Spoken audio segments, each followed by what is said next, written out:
What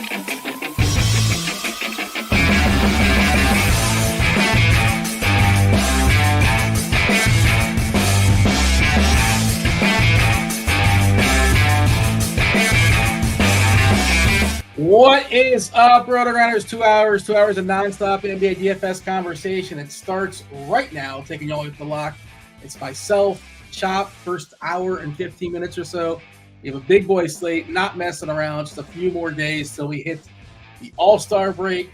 There are 10 games in the FanDuel slate, 9 on DK. DK left off the last game. Last game, of course, is the return of Luka Doncic debuting for the Lakers. Only 2 teams on the back half of back-to-back, and nobody in the front end. Lots of island games, Milwaukee and Charlotte on the back end. Otherwise, everybody else doing the island game thing today. Chopper, it is a movie Monday. How was your weekend? How are things? We doing all right? No, Dean.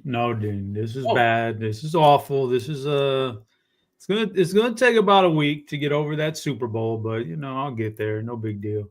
Financially, you're not a Chiefs No, not a Chiefs fan. I'm certainly an Eagles hater, though. I don't really want to see them win anything. That one got me. But I've also been down the rabbit hole all morning long about halftime shows because there was a real polarizing opinion on Kendrick. You either loved it or you hated it. So. Yeah, I've been watching a lot of halftime shows today, man. Just do you want to give me like your top 2 or 3? I think the chalk is Prince. A lot of people will say Prince is one of the best ones ever. Who else would be one of the best halftime shows ever? Well, a lot of people would say U2 because they did it, a few months after 9/11, so they had the emotional thing going on. Okay. Prince was really good because not only rain. It rained right on cue on Purple Rain. It's like he has a great catalog anyway. All right, he has music for days, and so and then the rain came for Purple Rain. That was a really good one. I thought the one just a couple years ago with Dre, Snoop, 50 Cent, Eminem when they all came out in California. That was a good one. It's a lot of nostalgia. Yeah, they were just a little bit too old. Like a couple of them were a little bit, not really moving around very well on stage, but that one had a chance. Beyonce did a real good one when she brought out Destiny's Child that one time. Yeah. I didn't Springsteen? even. You know what? I haven't got to that one yet. I haven't got to the Michael Jackson one. The Timberlake with Janet Jackson and Nelly and I think it was Nelly, and that was a good one too. Bruno Mars. My in chat says Bruno Mars. Yeah. Bruno, that Bruno one was all right. I don't know. There's been some good ones, and you know what?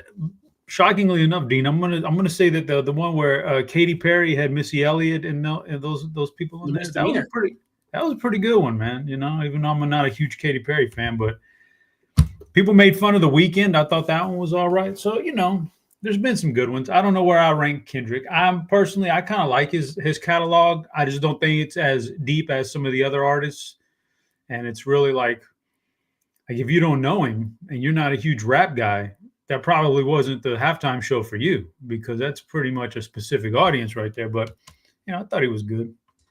I'm not fully entrenched as far as the battle between him and Drake, but my understanding is basically he's the Eagles and Drake is the Chiefs. If it's even that close, supposedly that's like a unanimous knockout and going into last night, and I guess even more so. But that I've yet to take that leap, but I'm curious. I need like a 2-minute what's going on. I don't know if I want to fully dive in because I feel like there's a lot. There's a lot there. But let's see. People in chat are throwing out some options. Shakira, Tom Petty. Yeah, I like Petty. Petty's just not I don't know if he's the best get you hyped guy, but Petty's great. I don't know if it has to be that for halftime, but it's kind of it's a show. Bruno Mars getting a shout out as well. Shakira. Was Shakira by herself or was somebody else? She was with J-Lo, Jennifer Lopez. That's what it was. Yeah, I didn't think she was by herself. She's good though. She's a good entertainer.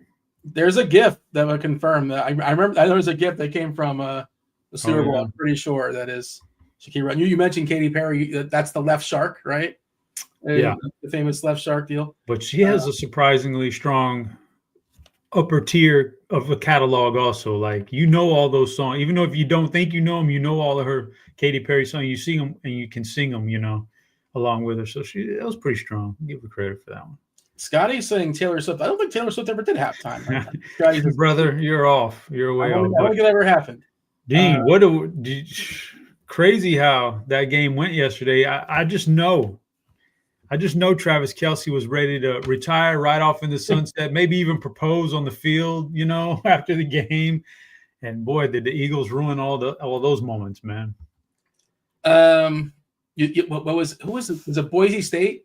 Remember Boise State? They won the was the Fiesta Bowl. What are those bowls? They were like a monster dog, and they had like a hook and point conversion. Like the running back's name was Johnson, I want to say, and he scored the winning touchdown, and then he proposed to his cheerleader girlfriend. And I don't know if they're still together.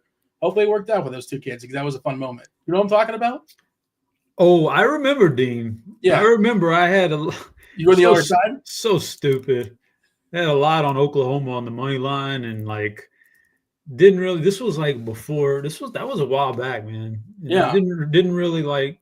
That was just the beginning of like teams not really wanting to play in the bowl game if they weren't in the championship kind of a thing, And boy, I took the Oklahoma team that probably didn't really want to be there against this team that obviously that was their Super Bowl. That was a bad bet, but yeah, and it cost me.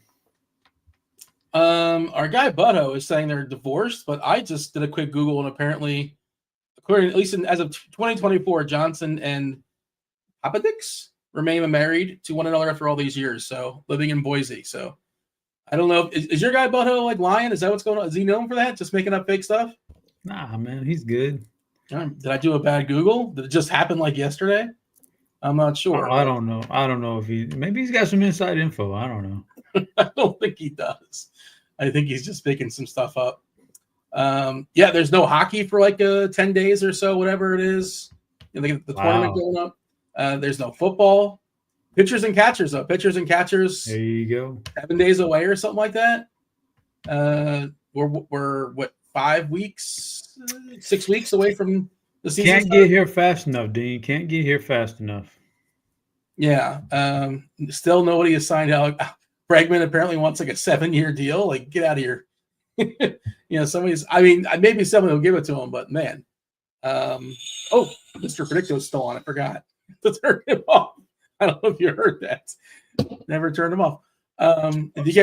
Speaking of Alex Bregman, Dean. Yeah. You ready for your Astros trivia of the day for February the 10th? Man, I forgot to dust up on it. Yeah, go ahead. I'm going to get it rolling. This is a weird one, but I don't know. Okay. In what season did the Astros win their first AL West division title? Now, I will preface this by saying, remember, they were in the National League for a long time. They're just newly acquainted to the American League.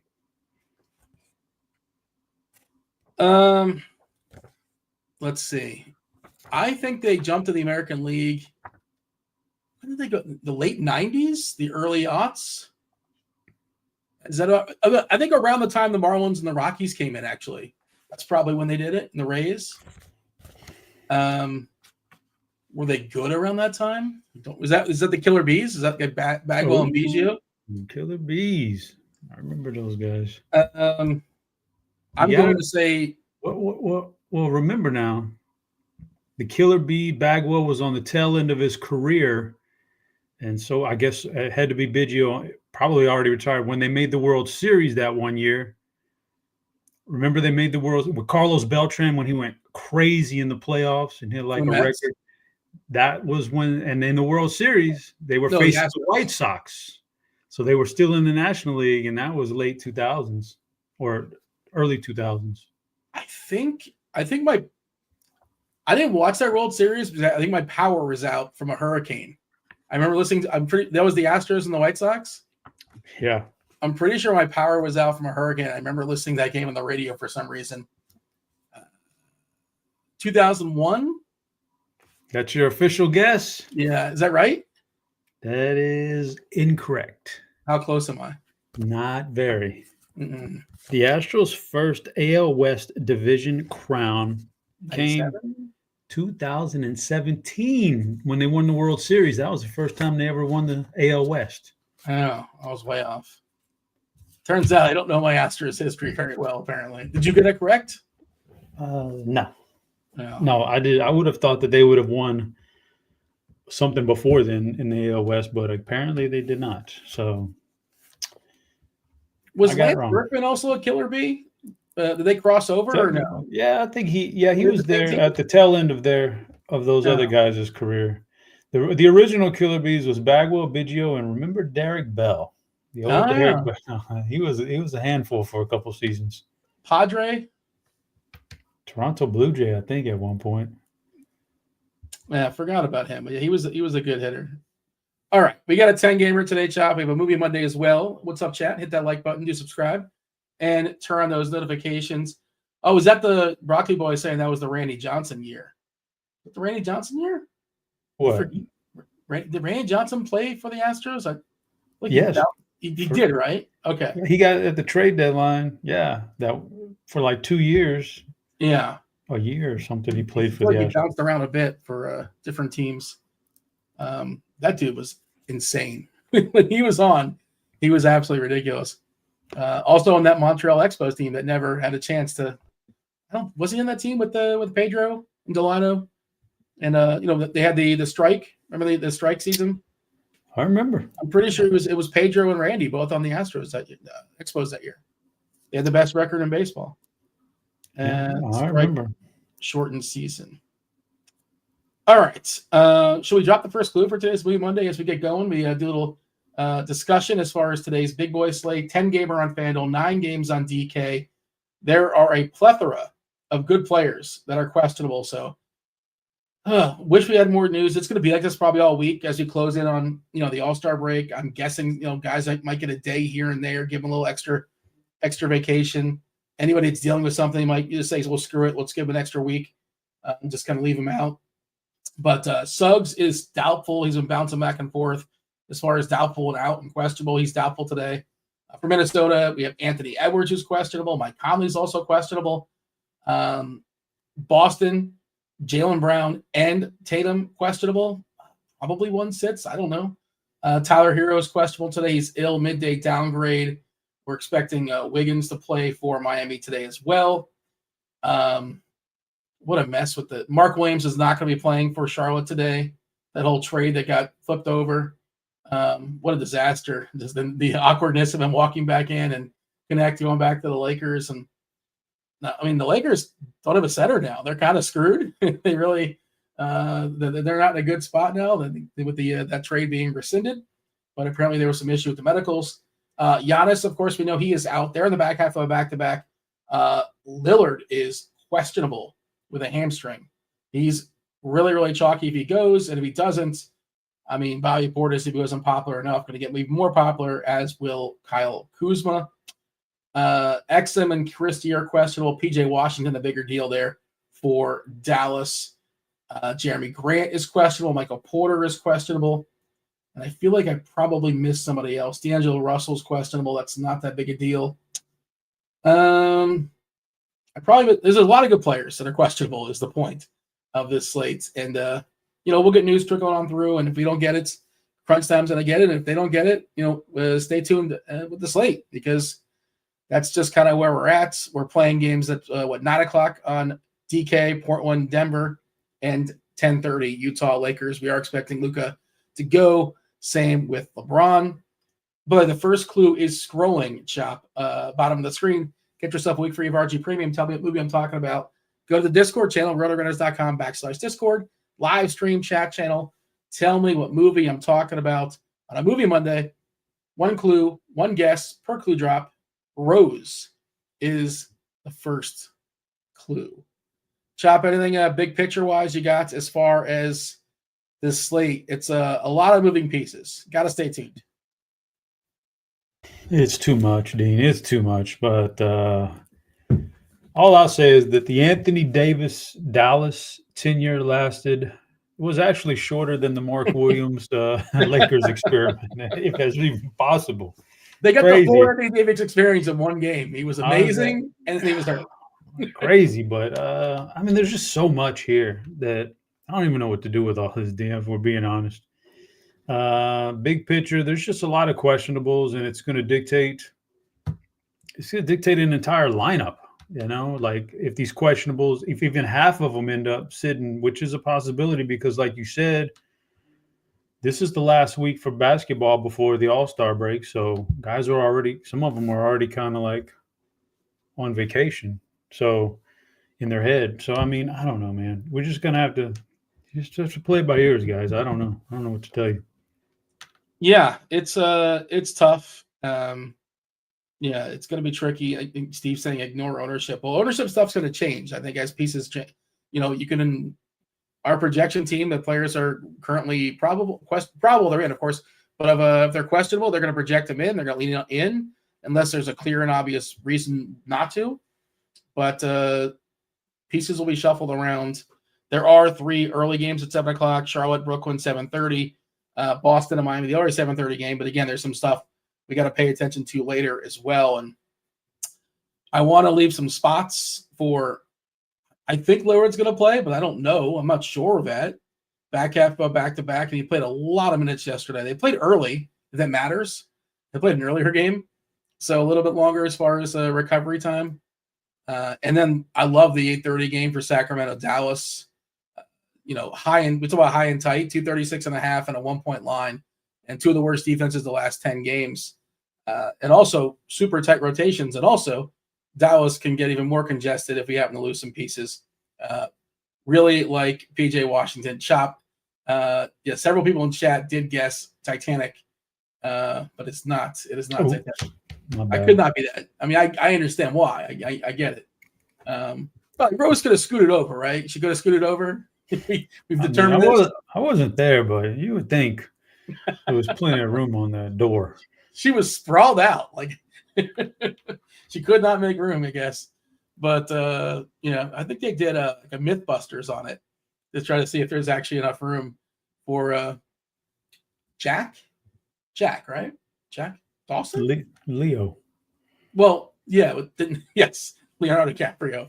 We're talking about Titanic. Dean, if you're ever in that situation and you're freezing cold and you're on a raft or something, your tendency is if you get in the water, it's going to block all the wind and you're going to feel warmer, but that is bad for you. That will kill you faster. Stay out of the water.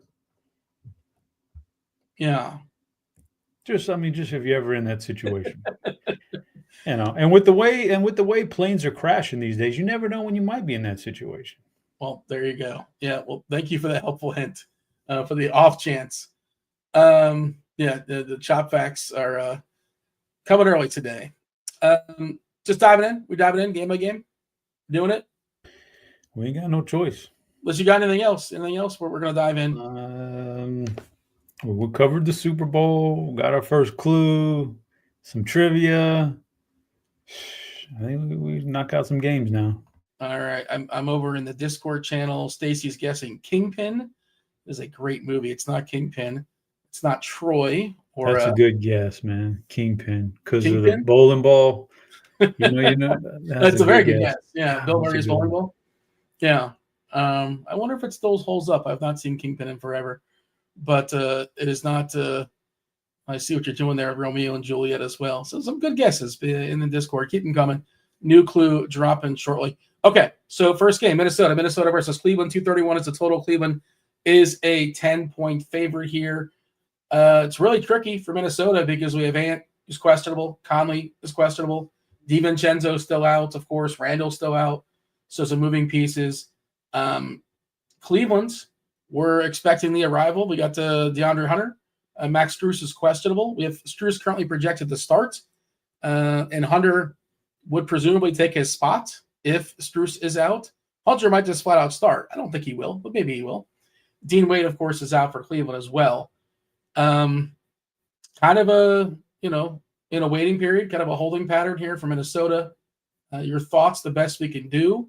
Of course, if Ant is out, Nas is going to jump up. Dillingham would be an interesting piece, especially if Conley's out.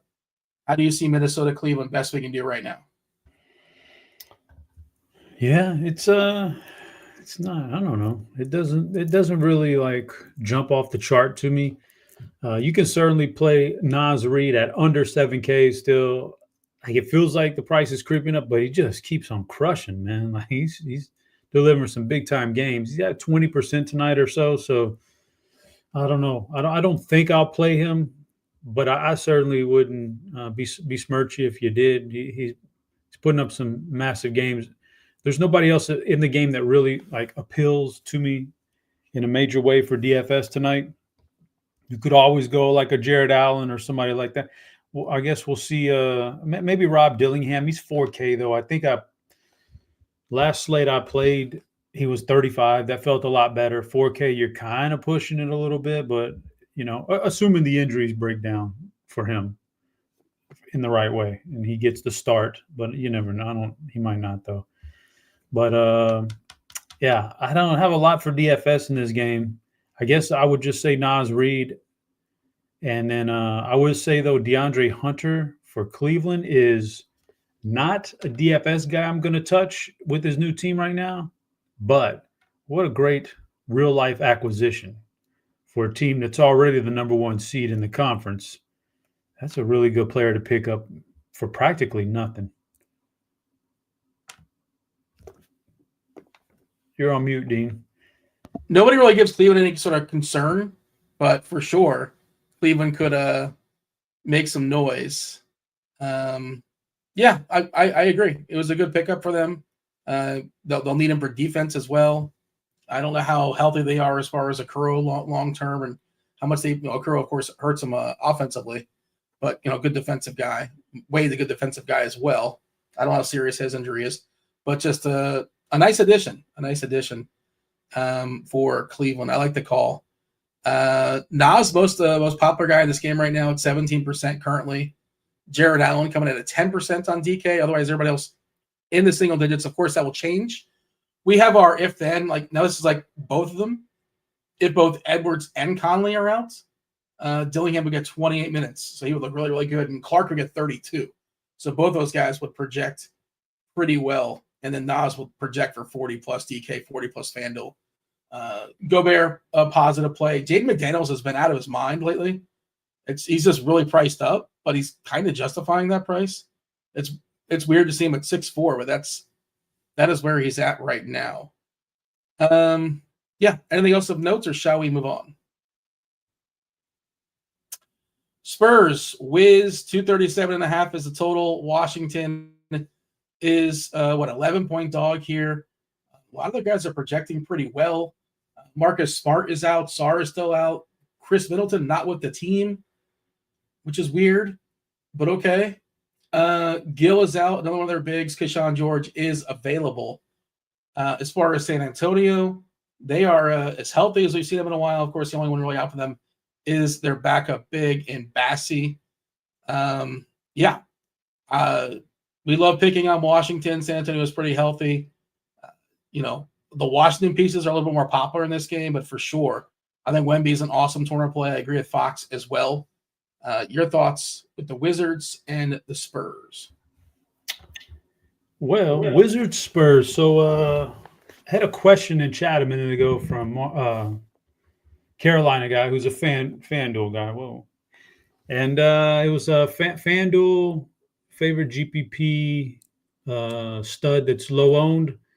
And the two names that I think of, I really like Wembanyama, but I like him on DraftKings too.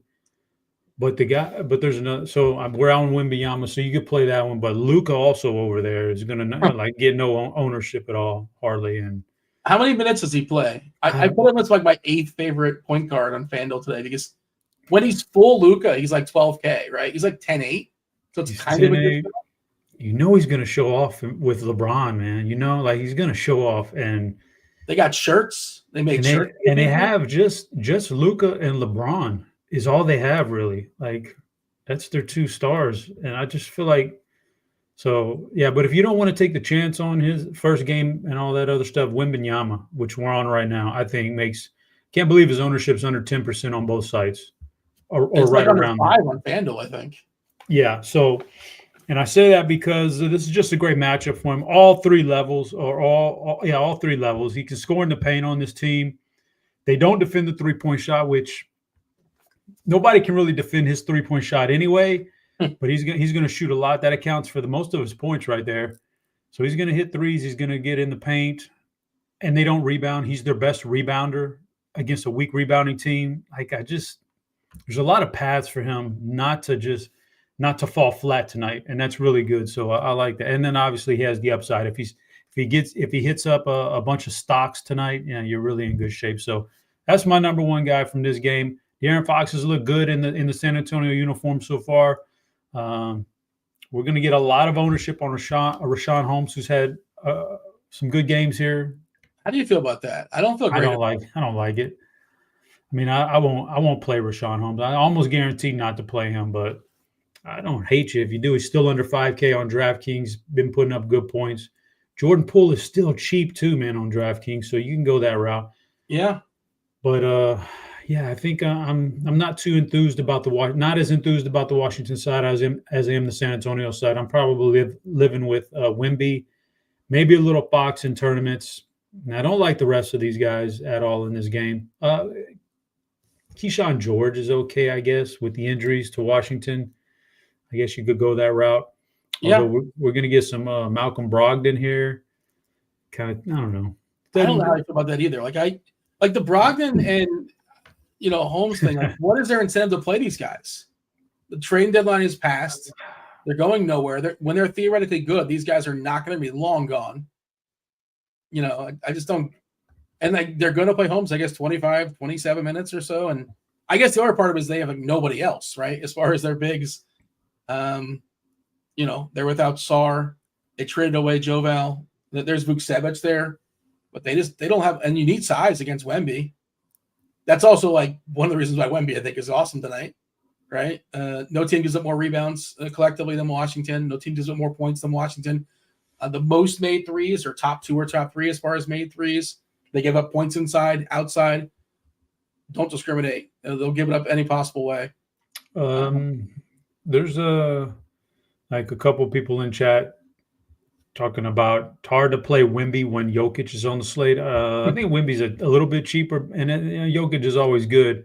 Yeah. But the fact that this game is on the road for San Antonio and Washington's trying to be competitive, I think this game has a better chance of staying close than the Denver game. So that's kind of where swings me towards Wemby here. Washington has won 3 in their last 10. They're still 3 games up in the Tankathon. They have, they're the number 1 spot. They're in pole position on New Orleans and Utah. Charlotte right there. Toronto right there. Brooklyn hovering as well. Just got to be one of the 4 worst. That's what you got to do. 3. Is it 3? Well, yeah, 3. You only lose about 1% of equity. Well, the 1, 2, and 3 are all exactly the same percentage. And then the 4th, you're at like 12.5 compared to 14, so it's not that big. Just be like, it's weird, but I just 1, 2, and 3. Well, somebody have to look this one up, but I don't. It feels like they haven't 1, 2, or 3 hasn't gotten the number 1 pick in a while. I don't know. Maybe Atlanta wasn't 1, 2, or 3 last year. No, they snuck up in there. That's what I'm saying. There's got to be a better way. Like, and they flattened it out to deter them from. Oh, I know how to solve tanking. We're going to flatten it out. They're still tanking. No, there's got to be a better way.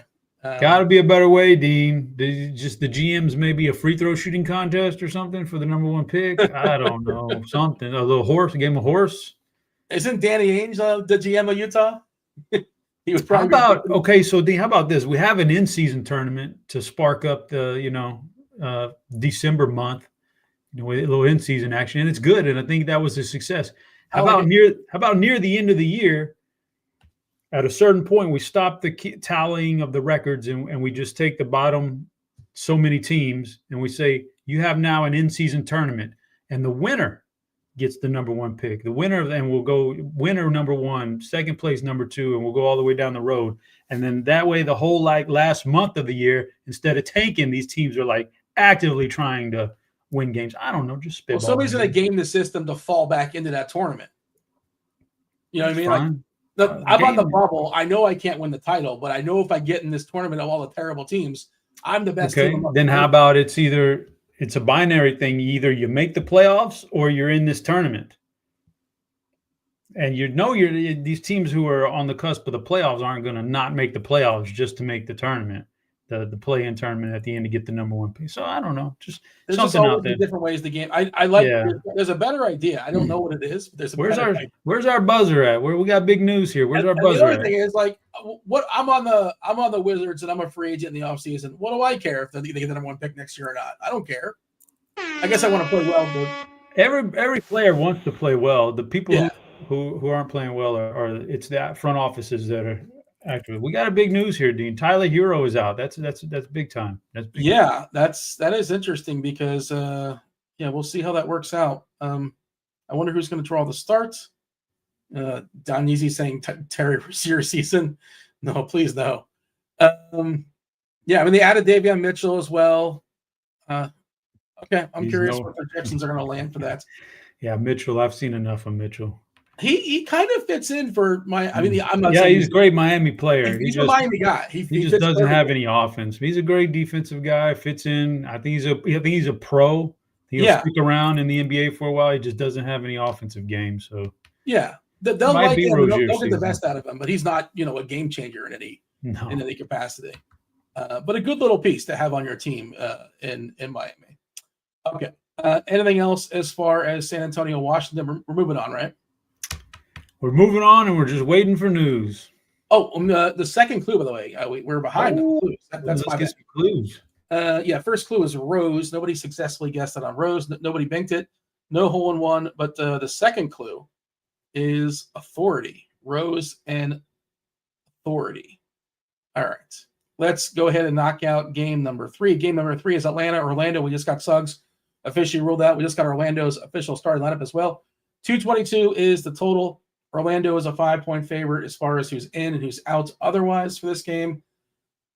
Well, Trae Young officially good to go. Oh, all-star Trae Young. He complained and he got in. He's taking Giannis' spot. So shout out to him. Jalen Johnson obviously out for the year. Gay is available. Buffkin is still out. And Plowden is out. Orlando, it's just Suggs. Moritz, Mo Wagner is still out. The starting lineup for Orlando: Bataze, Banchero, KCP, Franz Wagner, and Anthony Hero out. And we're getting updates for tomorrow as well. Lots of updates coming in. All right. Thoughts as far as Atlanta and Orlando. What are we projecting for Capella? Because that is a whole mess there as well. Is he even going to play today? Oh man, we're giving him 17 minutes. I don't think we're messing with Capella anyway. And even if he's out, I don't think it moves the needle on anybody in particular. So I don't think that even. Yeah, Atlanta's just not even. I don't think anybody on this whole team is going to get over 5% ownership, and probably deservedly so. I think your best player in general for fantasy and for real life is probably Dyson Daniels, and I just can't really. Against Orlando, none of these guys really step out, and they just don't interest me. So Atlanta, not too interested in. The flip side, Franz Wagner, pretty good player right there. You can go with Franz Wagner. Paolo Banchero is actually cheaper than him now. So if that was a route you wanted to take, I don't hate that. And the rest of these guys are not in my wheelhouse tonight that is going to make my team. But either one of those guys against Atlanta, who's pretty bad defense anyway, at least on the perimeter, Franz or Paolo can get it done. I don't know, Dean, where do you stand on the debate between has Franz overtaken Paolo as the better real life player? I feel like Banchero's got a bigger ceiling, so I'm not going to say that just yet. But fantasy wise, and I guess that's what we care about, Banchero a little bit better as far as fantasy points per minute. On the season, 1.42 Banchero, 1.32, 1.34 for Wagner. They both have a pretty good, like you said, a good matchup. Do you think that's debate? I think Banchero is still ahead of Wagner as far as an asset. But yeah, Franz certainly is taking a big step forward this year. Banchero had that injury, been kind of he was awesome to start the season, then he got hurt. And we'll see where he gets by the end of the year. But love him as an asset going forward. But I wasn't thinking about playing Capella. I was just curious, like, as far as minutes projection, because we haven't seen him play in a while. And he was away from the team, and the thought was he was going to get traded, and he wasn't. But I guess he's back with the team, and there you go. He's projected for some minutes, but 17. Again, yeah, I would never play him on this slate. Speaking of getting more minutes, Bataze had that head, he had the concussion, and it's been a rough road back for him. But like in theory, there's a chance for some upside, but I don't make enough lineups to justify it. But I can see like sprinkling him in if you're playing a bunch of lineups today. You think Trae Young is going to have like an FU game? Like this is why I'm an all-star. I should have been an all-star the first time. Probably not the team to do it against here in Orlando, but it's throwing it your way. No, I don't think so because, like the matchup is bad. We just got word that he's going to be in. He's probably not feeling 100%. I don't know that it's a 6 o'clock, 7 o'clock game, depending on what coast you're on. It's an early tip-off so you're locking up a spot with an expensive guy when there's like multiple stars on this slate who are, even if Trae has a good game, goodness great, his ceiling probably doesn't match anywhere near some of those other expensive guys. Not for me, no. I can't mess with that. He's got to put up like 60 or so to feel good about it. Yeah, like we were talking about Wemby before. Wemby's got to put up like 60, 65 or so, but he certainly can. We did get a winner, by the way, Chop. I'm not a winner. Did you see my last guess? It is not. I see what you're doing with Citizen Kane, Rosebud. Yeah. I've never seen Citizen Kane. I feel like I should at some point. Well, I wish I would have known that. I wouldn't have guessed it then because there's no way you're giving a movie you've never seen. Today's movie is a movie I don't necessarily love. It's just well, I won't say it just yet. We'll let the people play it out. But shout out to D-Rock who got it in 2. And we'll if you're not in the Discord channel, we will play it out. We'll play out the string. I'll let you play it out here, Chop. Someone tells me you've seen this movie before. And I'm guessing a lot of people in chat have as well. We got anything else as far as Orlando and Atlanta of note? Move it on down the road. Yeah, I was going to ask about Yang. Is he an interesting cheapie for you? But yeah, not really. I don't think so. Charlotte and Brooklyn. This is 7:30 games. 211. Oof. 211 is the total between Charlotte and Brooklyn as far as their injury report. Well, Charlotte, Diabate is questionable. Nick Smith is questionable. Josh Green is questionable. Mark Williams is not with the team. I don't know if that's like still in traveling back and forth. I don't know what's happened there, but who knows what's going on. But no Mark Williams. Brandon Miller, of course, out for the season. Okogie is out. A lot of pieces. Oh, Wong is questionable. Even like one of their backup to the backup is questionable. Brooklyn, Claxton's good to go. Clowney is hurt. D'Angelo Russell's questionable. Terrible game environment here, right? 211.5. Neither team has a team total above 108. But in theory, stuff can open up. LaMelo's not on the injury report. I don't think he's going to be owned. How do you feel about the Hornets and the Nets? I mean, not great, but if these guys get ruled out that are questionable, then you'll definitely be playing people from this game. Charlotte side of it, and like you said, the questionable tags on a couple of those front court guys. Like if they get ruled out, Nurkic at 39 would be probably a lock and load. On this team. How many minutes can he play? Let's say he only got 20 minutes, and I think that would be lowballing him if you're like down everybody else in the front court practically except for Taj Gibson. But if you're down Nick Smith and Diabate and whoever else, 20 as a low barrier, and 20 and Mark Williams isn't going to play. They have Taj Gibson, but he's not going to play that many minutes. I'm just trying to think of their bigs. Nurkic would be good if those guys get ruled out. So you got to keep your eye on that one. He'd be a lock and load for me at 39. He'd crush that. He hasn't played in over a month. Is that concerning? and when he was last seen playing, he wasn't great. Yeah, but that was with Phoenix, and there was a lot going on there. There was times with Phoenix recently that he's been really good. This will fit more of his style. Charlotte, like there's no discipline on Charlotte. They don't have any goals of winning. LaMelo's just going to go out there and throw him lobs and stuff. They don't care. So I would definitely play them if these other guys get ruled out. If they're in, then I don't want to. If everybody's that's questionable is in this game, then it probably doesn't interest me too much. Yeah. LaMelo is 9,900.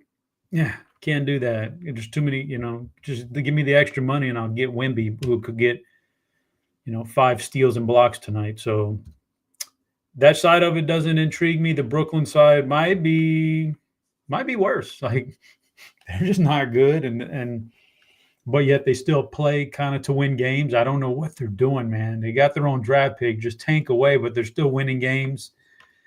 I don't know. None of these guys.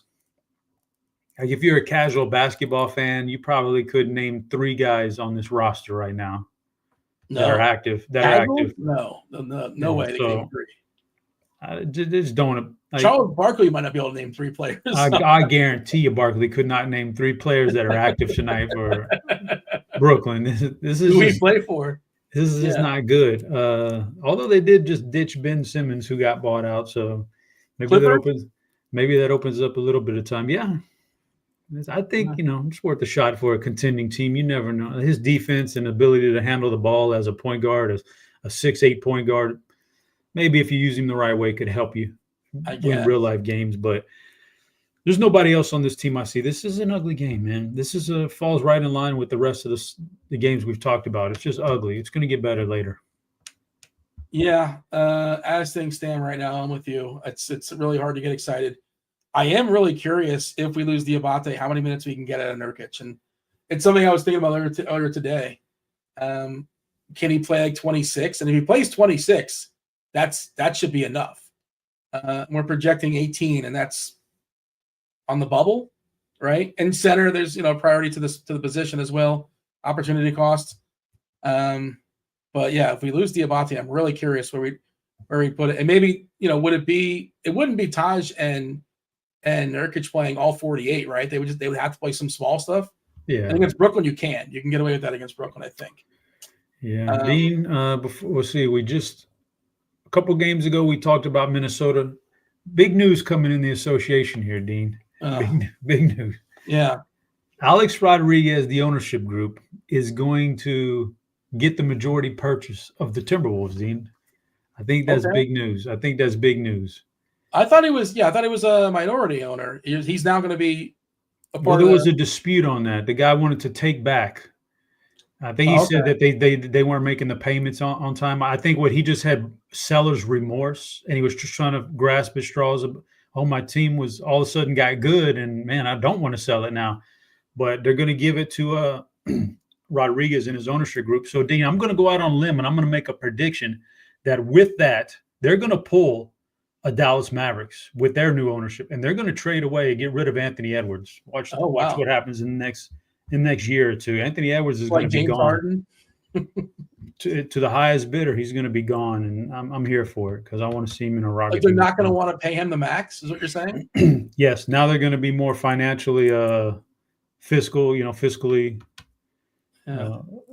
responsible, and I don't think they're going to pay him. So they're going to if you don't want to pay Luka the max or Anthony Edwards the max, you should not be in the NBA ownership business. Like that's not every other owner will line up to pay these people the max. Believe it or not, it's max players. Believe it or not, it's actually a business to some of these guys, and they want to prioritize their bottom line. So they're not really caring about. Well, but then you don't have to fill out the rest of your roster by giving Terry Rozier $100 million.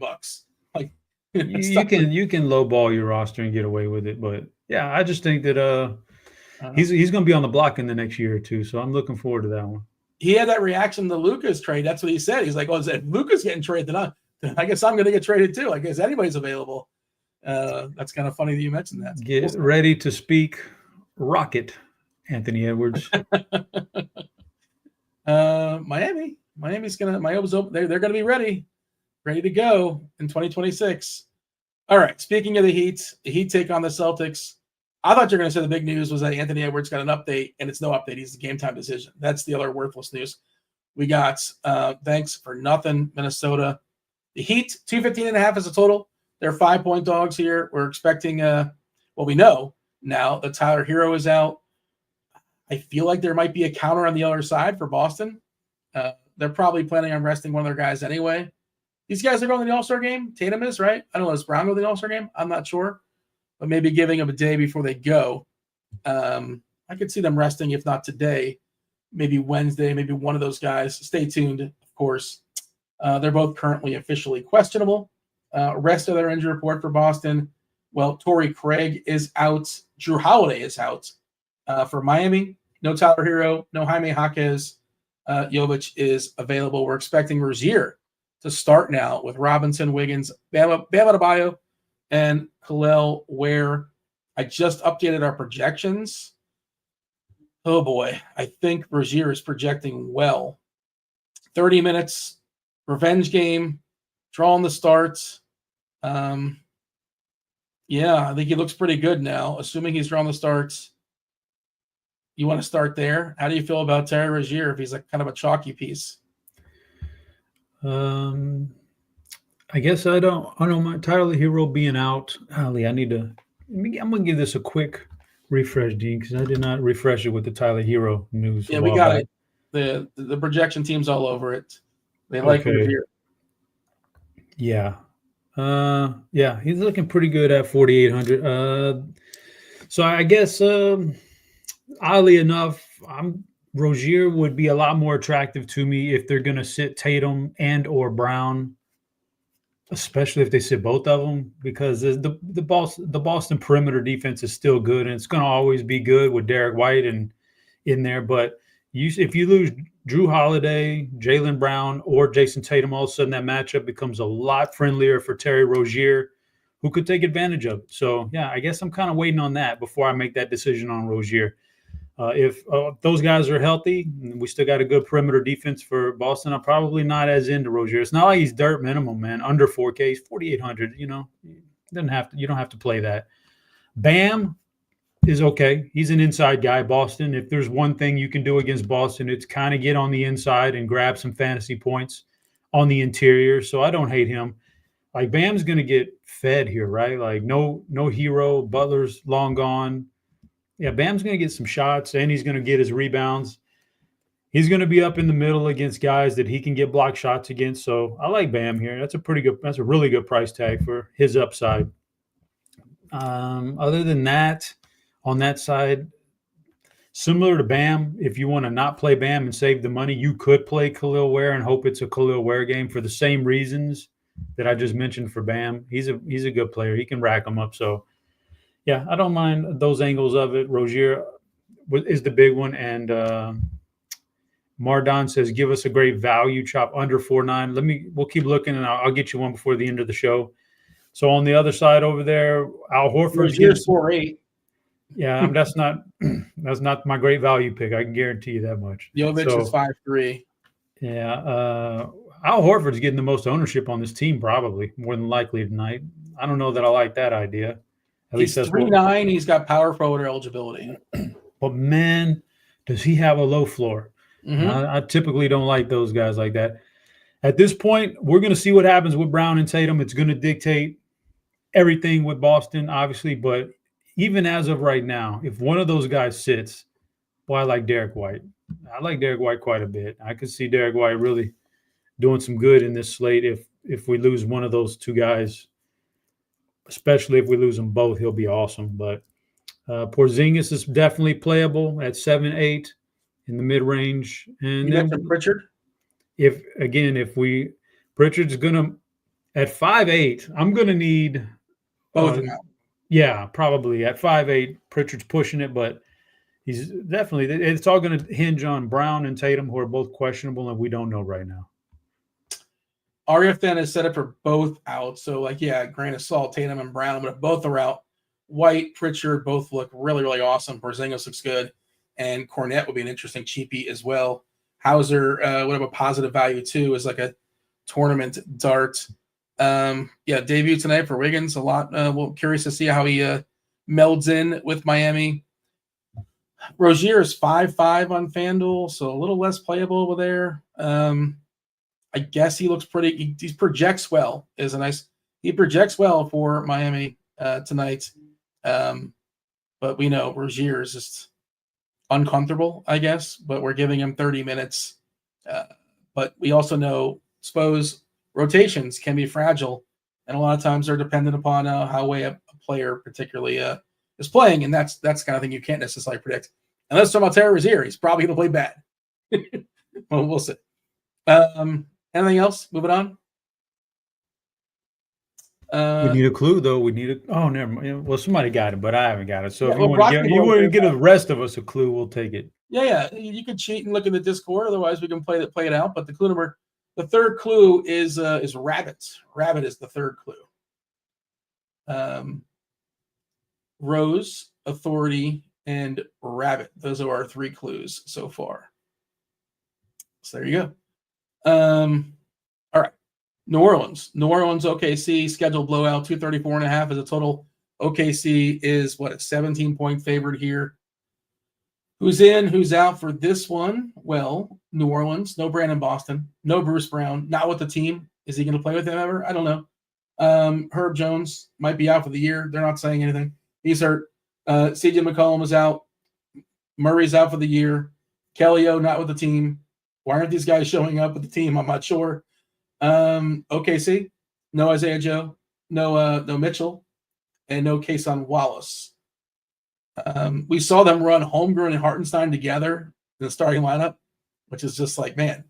Holmgren looked awesome his first game back.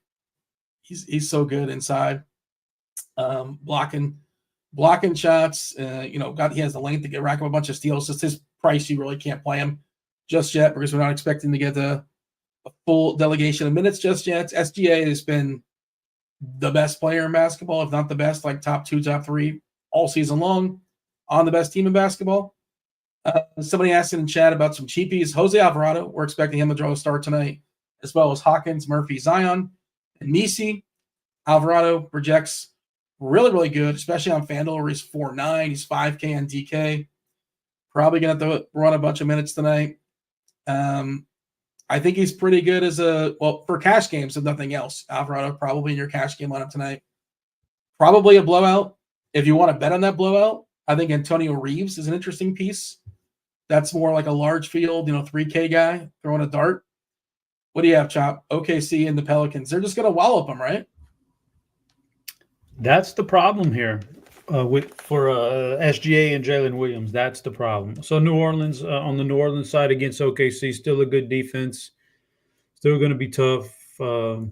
Trey Murphy's good. Zion's good. They're both kind of priced up there to where it's not easy to want to play those guys. Jose Alvarado is a pretty good value piece there, even in that matchup, because he doesn't have to score. So he can do some other things. Like, I don't know his history against SGA, but I would imagine he could rack up a couple steals here in this game with as much as SGA handles the ball and as crafty as Alvarado is.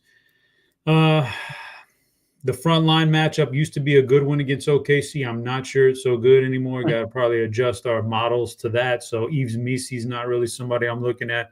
Rest of these guys from New Orleans kind of flat out stink, so I'm not worried about that. This probably isn't a ultra competitive game, so that's why I have a little bit, a trepidation when it comes to SGA and Jalen Williams. I got you with that one. SGA and Jalen Williams probably too good for this game. This is a blowout. Trepidation. So I like maybe a little Hartenstein. Kind of wrote up some things on him today. I think he's an interesting piece in a really bad on a really bad team. A good matchup for him.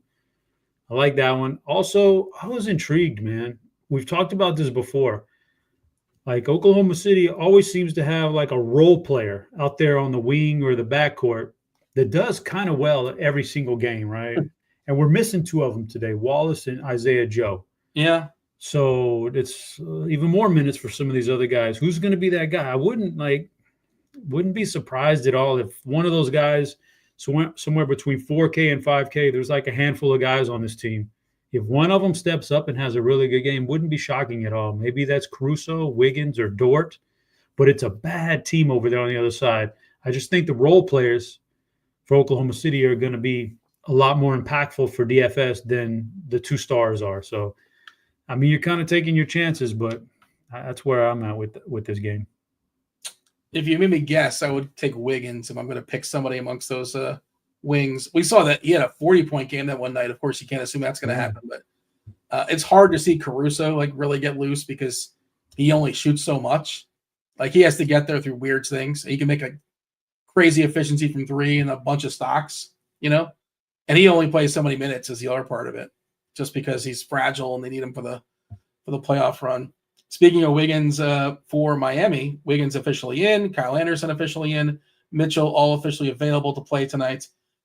Russell also, he had that illness, D'Angelo Russell available to play tonight. Not a lot, probably. They always keep his minutes down, less than 30, almost definitely, probably mid to high 20s. Okay. Why are they talking about Dr. Pepper? There's a Blackberry Dr. Pepper? Who asked for it? Chris is saying it's spectacular. Apparently, I don't know. Are you a Dr. Pepper guy? Mr. Pibb guy? Dr. Brown? The only soda I'll drink is Sprite. It's caffeine free. It tastes good. I don't mess with anything with caffeine in it. It's too much. Fair enough. All right. Any other news coming on through? I don't think so. How was your Super Bowl buffet, Dean? Did you have a good assortment of treats lined up? No, I was going to go someplace and they ended up having to cancel at the last minute. So, oh no. Yeah, so it was uneventful. Yeah. What about you? Was there a spread at the Chop House? Yes. Did we get actual local decent pizza, or we order no pizza? Oh, we had some chips and queso. We make that. That's most of the stuff we make. Chips and queso, some appetizers.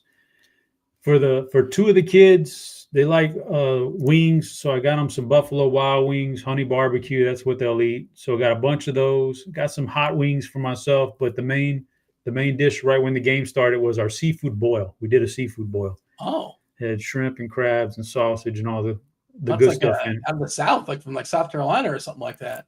It's just from seafood places. If you've ever been to a good seafood place on the water, you get a good boil. So it's quite good. And then my wife made a nice pineapple cake for the dessert to top it off after halftime. Was it right side down up, or was it upside down? No, it wasn't an upside down pineapple cake. It was just a nice cake flavored with pineapple with some chocolate covered cherries on top for a garnishment. It was really good. All right. The chat seems to approve of your low country boil. There you go. Let us know in the chat what your Super Bowl spread was. Can anybody top that? Chop really set the bar for the people. 3 games left. Crunch time coming in 15 or 20 minutes or so. We got Tim. Saw Tim hanging out in chat. He's jumping in here. Kyle Murray's jumping in. Ross coming in as well. Taking you guys home. Keeping an eye on the news. It's pretty quiet. There's a lot of questionable still out there. Just kind of waiting for things. By the way, I do want to tell people about Splash. If you're not aware of Splash, we have a promo code for Splash, Roto10. When you play for $100 in quick picks, you get another $50 back. We gave away a week free of RG Premium because somebody guessed today's Movie Monday, which, by the way, you can drop that 4th clue for Movie Monday. Let's go ahead and scroll for the people. Let's scroll for Chop. Chop, it is not Zootopia. I do like that guess, though. $79 and change for your first month of Combo Pro. Football, baseball, basketball, hockey, all the sports, everything with the exception of NASCAR a la carte. Get in there. Links in the description. Let's see. Jambalaya, catfish, ribs. Crunch? Is crunch a food? Or is that an answering to something else? I'm not sure. But people are throwing out that ribs. Saying that's a good can't go wrong with that. Okay. Let's knock out these last 3 games here, Chop. Still no news coming in. Another 8 o'clock game. Possibly the most popular game on the board, depending on news flow. Or it's popular as is, might get even more popular. That's 230.5 as far as the total. The Warriors in Milwaukee. Milwaukee 7-point dogs here. We know that Giannis is out. Giannis Antetokounmpo is not available for tonight. Dame Lillard is questionable. Pat Connaughton is questionable. Brook Lopez, he's got a shoulder. Steph is officially questionable. And, of course, Kuminga out for Golden State. We saw the debut of Butler over the weekend. Curry, Buddy Hield, Butler, Green, Post playing pretty well there for Golden State. We are anticipating, as of right now, Portis to come off the bench, which is, not the path you want when he's crazy, crazy chalk.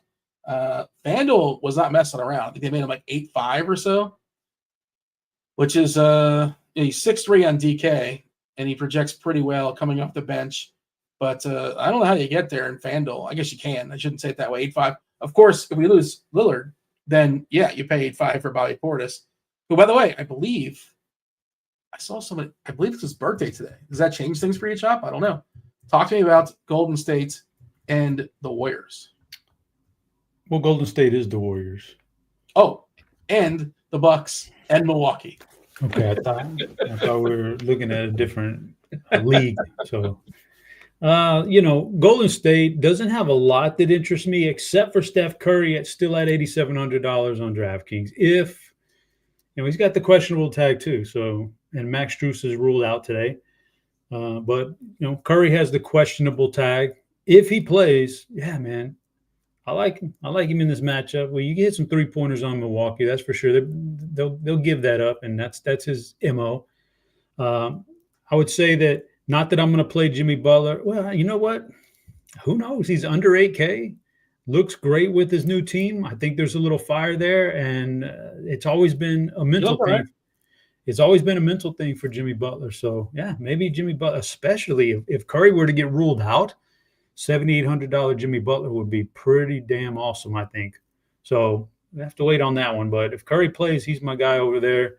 Butler's my backup plan on that one. The rest of these guys don't interest me for Golden State, Milwaukee. There's going to be a ton of value. And we got to wait on maybe a little bit of news there. But on Lillard, that would open things up. And otherwise, Bobby Portis is a great play on DraftKings. He's an okay play on FanDuel. Kyle Kuzma's a pretty good play either way. Lillard would be – he's kind of expensive, but, if he's in the lineup in this matchup, he's fine. After that, it's a big no for me on all these other guys. But, yeah, Portis, Kuzma, Lillard. I mean, this is chalk, but, like I said in the survey, you got to eat it and just get different in one or two other places because this is – Bobby Portis with no Giannis is typically really good chalk, to be honest with you. Like he will fail sometimes, but he'll crush more times than not. Can I play all three, Kuzma, Portis, and Lillard in the same lineup? I would not, man. I would set a rule on that one, but to each their own. If there's enough value that opens up, or if there's enough value in that lineup, you could. But I would probably set a rule. I would imagine. Even in the slightest way, Portis and Kuzma kind of eat at each other just a little bit. So those are the two guys I would probably block a little bit. The thing is, though, Kuzma's like $1K too cheap, right? Yeah. And he's also been terrible this year, like mathematically, just horrendous this season. Now he's on a team that's better, so maybe he's a little bit more motivated. Who knows? He was in his own. He even came out and said, "I'm just doing my own thing. I don't care about this team." He's not the guy you want if you have that in-season tournament. You're trying to win a number one pick. Yeah, I don't know what to do with it. I was thinking about it, playing all three. And I think if you do, you're probably playing Steph as well. Dame just might sit, which again, that's why I'm somewhat incentivized to backload a little bit. Like you were talking about earlier. Like maybe that's why you don't play somebody like Trae Young.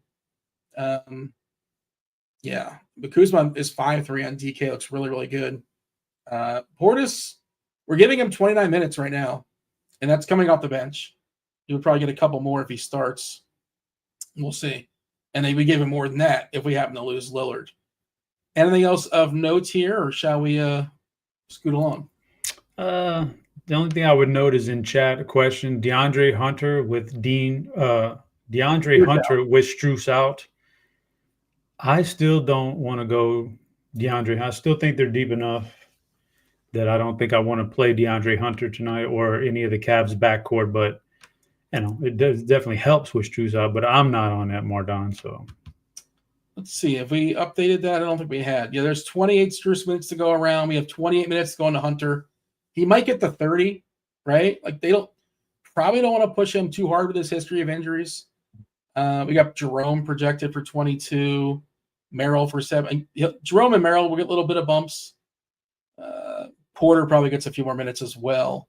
Just trying to think where those 28 minutes go. Oh, man. All right. You're dropping clues and you didn't even tell me, Dean, but I'll get that one in a minute. Now, that's Producer Steve. Chris says my bold prediction on the Super Bowl survey went sour real quick. I predicted Kelsey would win this game and drop down to a knee and propose and walk off and retire. My whole Super Bowl, just set that one on fire. Everything. I did not expect a blowout on the Philadelphia side. No way would I have guessed that. So nobody expected that, basically. Set that one on fire, man. But I thought it'd be a tight game. Were you surprised in the least bit, Dean, that Patrick Mahomes was that bad with 2 weeks to prepare? Like, that was bad. Worst game he's ever played that I've seen. Ever. I've never seen him play it. And he picked a game where he had 2 weeks to prepare and everything, man. Crazy. That Philly defense was that's what it was. And they never blitzed once, right? And they got there with 4. They were getting there with 4 every single time. When you can do that, that's, if you can get pressure with 4, it's over, basically. Yeah, I mean, and I get it. They're a good defense, but I still look at, like, Washington was able to move the ball in Philadelphia. Mm-hmm. They were able to do some things. It's not like they got shut down by that defense, not like KC did. And they just kind of fumbled the game away and threw interceptions, fumbled the game away with turnovers. I look at the Rams were one bad Matthew Stafford sack away from probably winning that game against Philly the week before that in the divisional round. So it's not like they were playing this lights out defense. They just Mahomes just couldn't put it together, man. Talk about them wanting to move away from Cooper Kupp, and I don't know what his trade value is now because whatever it was, it's diminished as the season progressed. And I guess he looked pretty terrible by the end of the year. And I think isn't Cooper Kupp like 30 at this point? I don't know what you're getting for Cooper Kupp. That's his problem. He's a little bit long in the tooth, and he's making a lot of money. And what does he really have left? I wouldn't be surprised. What do you get? Worth? I have no idea what you get for him. I think you'd be lucky. I think you'd have to eat. I think the Rams would have to eat a whole lot of that contract for him to get that kind of value back, to be honest with you. But you know what? I've seen those receivers who you think maybe are washed. Like, I thought Joe Mixon as a running back was washed, and he came in. So maybe he gets a little fountain of youth, and maybe he gets some good value there. But he didn't look good, that's for sure. All right. Rice and Worthy is going to make a good combination for Kansas City, though, assuming they get Rice back, right? I think that as a two-sim will look pretty interesting going forward. But let's get back on track. There's two more games in the DK slate. Next one up, I love this game. 236.5 is a total tie, and it's tight. Dallas is a 1-point favorite, right? And we have really tight rotations in the Sacramento side. We've seen Levine play 37 minutes in the 2 games that were actually close as far as who's in and who's out. Sacramento fully healthy. Dallas, Max Christie's questionable. Exum's questionable. PJ Washington questionable. Lively is out. Anthony Davis is out for a while. More usage opening up. Last 10 games, I think these are 2 of the bottom 3 defensive teams as well. I think this is a really, really good game stack. I'd love to know about PJ Washington. If he was good to go, I would play him for sure. I don't want to play Klay Thompson pretty much ever, but if you ever are going to play Klay Thompson, this is a good Klay Thompson spot. And Kyrie, sure. Monk, Levine. I'll even play DeRozan. Sabonis, I think, is good. And then Gafford, he was relegated to the back of the bus once Davis showed up. But now, Lively hurt, and he's got to be the man again. It's got to be Gafford running the show inside. Lots of interesting pieces for me for Sacramento and Dallas. What say you? Yeah, there's some pieces. I'll start off with the Dallas side. I think you hit it on the Daniel Gafford thing. No Anthony Davis, no Derek Lively. Daniel Gafford's going to get thrust right back into that big role again, and Sacramento's not exactly this juggernaut on the inside. So I think Gafford's perfectly fine to play on either side. It'd be especially good with P.J. Washington now, but I don't think that really is going to swing him one way or another if P.J. Washington plays. So I don't think that matters. Washington would at 7K. I wouldn't play him even if he plays. Klay Thompson, you mentioned him. Again, Sacramento's not a very good perimeter defense on that 3-point line. So maybe Steph or maybe Klay comes out and has one of those 4 or 5 3-point games, 4 or 5 3-pointers made. That could happen, and he could be around. He just doesn't stuff the sheet anywhere else, so that's his problem. And but Kyrie Irving could also have like a 4 or 5 3-point made game, and he does do other things. So even though he's expensive, I think he's all right. And let's see, Max Christie looked really good with Dallas so far, but he's questionable too. You got to be careful with that. For Sacramento, I know you mentioned a couple names that you like. I really don't like them that much because I think they're all kind of going to eat at each other between DeRozan, Levine, and Malik Monk, Keon Ellis. I don't really know that I like any of these guys. I probably need somebody to sit for me to really. They just play such a tight rotation. Like the 5 starters play 34 plus minutes, man. I agree with that, and it's probably going to be a competitive game. 39. It just, I don't know. Yeah, they're probably fine. The projections are saying they're fine. I just not going to get to them. They're all in that mid range. Like, I feel like there's other guys out there. Like, what am I? So it's about roster construction more than anything is the reason why I don't like them. Look at the price tags on them, and then like I'm going to go Wemby, and maybe I try to jam up another elite player in there with him, and then I'm going to drift down to the value range. If I'm looking at guys in this price range as DeRozan, Levine, and Monk, it's going to be Portis and Kuzma and those kind of guys. So these guys just don't find a way on my roster. But the ownership is low enough. Absolutely, really good GPP plays. If I was doing 100 rosters, they'd be in play. But I'm only doing one, and they just can't make it. We haven't seen Levine this cheap in a while. Just kind of throwing it out there. I know he's not been great so far with Sacramento. Most of that he's not making his shots. But eventually he's going to come around. And you mentioned Clay. No team in the NBA gives up more made threes than Sacramento per game. So that's why I was like, if you're going to play him, this is a spot to do so. That fourth clue, Rhyme, is scrolling. And the fifth clue we're going to drop right now. Again, playing up for funsies, Chop. The clues are Rose, Authority, Rabbit, Rhyme. And clue number 5, I'll drop it right meow. Cat. Cat is the fifth clue. So, yeah, if you know the answer, Chop, just feel free to drop it meow. And feel free to fire it off. Rose, Authority, Rabbit, Rhyme, and Cat. And I know it's not Beauty and the Beast. No. Okay. It's definitely not Beauty and the Beast. No, I would hope not. Let me think here, man. I haven't been paying attention after Rabbit, so I know it's not 8 Mile Rabbit. No, that's too. No, it's not an 8 Mile reference. Oh, it's not. As Candace says, Alice in Wonderland. That was producer Steve's guess. Not it. Okay, I gotta think about it some more. But we had a question in chat earlier. I forget who dropped it. I don't know. It says something about a prop bet. What's your favorite prop bet tonight? Asking both of us. Do you have a prop bet you like tonight? I don't have one. I don't have any just yet. No, I took the day off from props. Yeah, I had a ladder for Worthy yesterday. That kind of saved me. So that worked out. That was pretty good. Oh, yeah. I don't know if we needed that last touchdown. The ladder didn't go above 100. No, he already had 100 before that. But what an amazing! That was just like this. We could have done this all game. Look at this. There's a 70-yard touchdown, dude. Like a perfect, like right-handed to him. It's was that all game? That's part of the thing, Dean. That it was so weird about the game. Philly doesn't give up stuff down the field, right? They're not. Yeah. That's part of their is that umbrella where you don't get. But there were times even early in the game, not just at the end, where I felt like they had the downfield stuff. They didn't take advantage of it. I think that's what they could have done.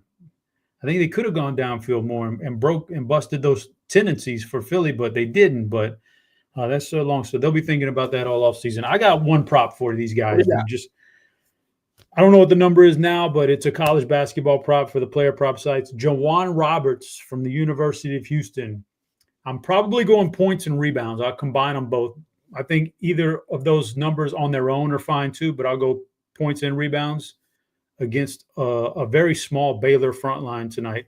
So Jawan Roberts, I think, goes over those 22.5, 23 points. That's your team. So you know your team pretty well. I know that they have an injury on their front line for Baylor that's going to cause them to have to play very small tonight. So he really should feast a little bit if he stays out of foul trouble. Still a lot of news we're waiting for. We got Portland, Denver, 229.5 is the total. Denver is a 10-point favorite versus the Blazers. Another game where we're waiting on news. Porter, MPJ, is currently questionable. Gordon, officially probable. Jamal Murray, also officially probable with his knee. Of course, we know Peyton Watson and Russ Westbrook is out for Portland.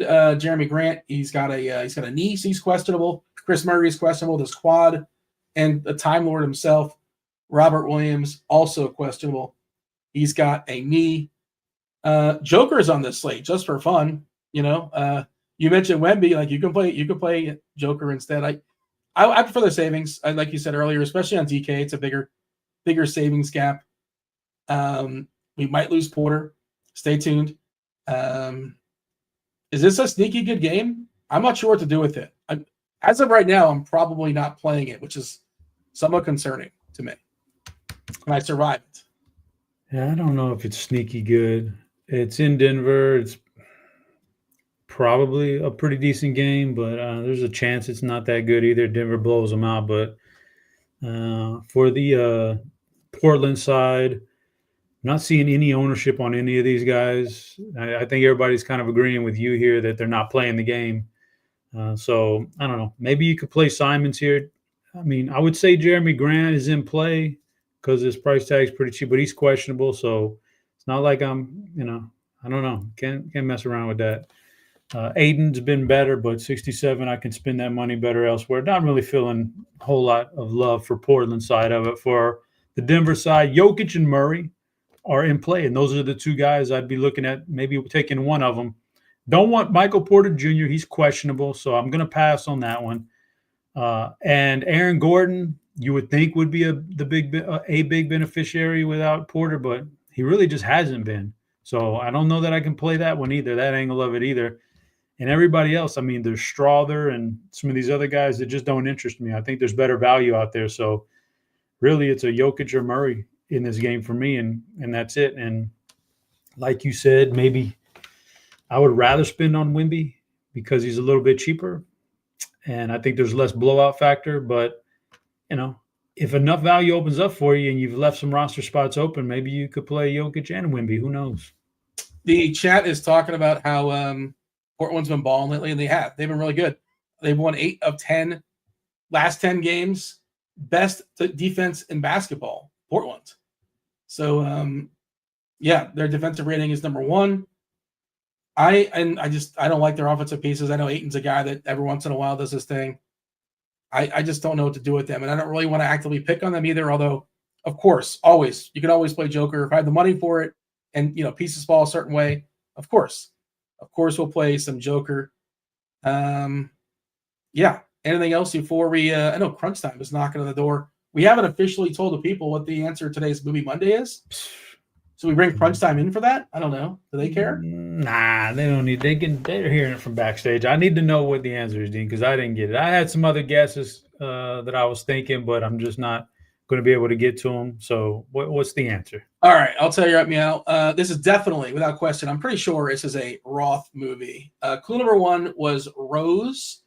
One of the characters' names is Thorny. Thorny, Rose. Clue number 2 is Authority. Authority. These characters are cops. There's cops. The third clue is Rabbit. Is another character named Rabbit. I just flat out gave you the name of a character. And no, it's not 8 Mile. The fourth character, the fourth clue was Rhyme, which is essentially telling you the name of the movie rhymes. It rhymes. It's not Kill Bill. It's not Drop Dead Fred, but it does rhyme. And the fifth and final clue I'll give it to right meow is Cat. Cat is the fifth clue, Chop. Because there's a running joke there. I knew Roth. Let's bring Roth in. I bet Roth is a big fan of this movie. I feel like we might have discussed it before. Super Troopers. Have you seen Super Troopers? Yeah. Dang, that was a good one. I mean, when you were telling the clues, yeah, like I was almost positive it was going to be Cat in the Hat. Like all those clues fit that one too. Every single one of those clues fit that movie too. Cat in the Hat rhymes. Yeah, you're right. Yeah. Interesting. Turns out there's more than a movie that rhymes. So yeah, I didn't think of that, but let's go ahead. Let's bring on crunch time. Let's do it. We got Tim, who I'm sure he nailed it as well. Big fan of Movie Monday. Kyle Murray and Kevin Roth. Crunch time right now.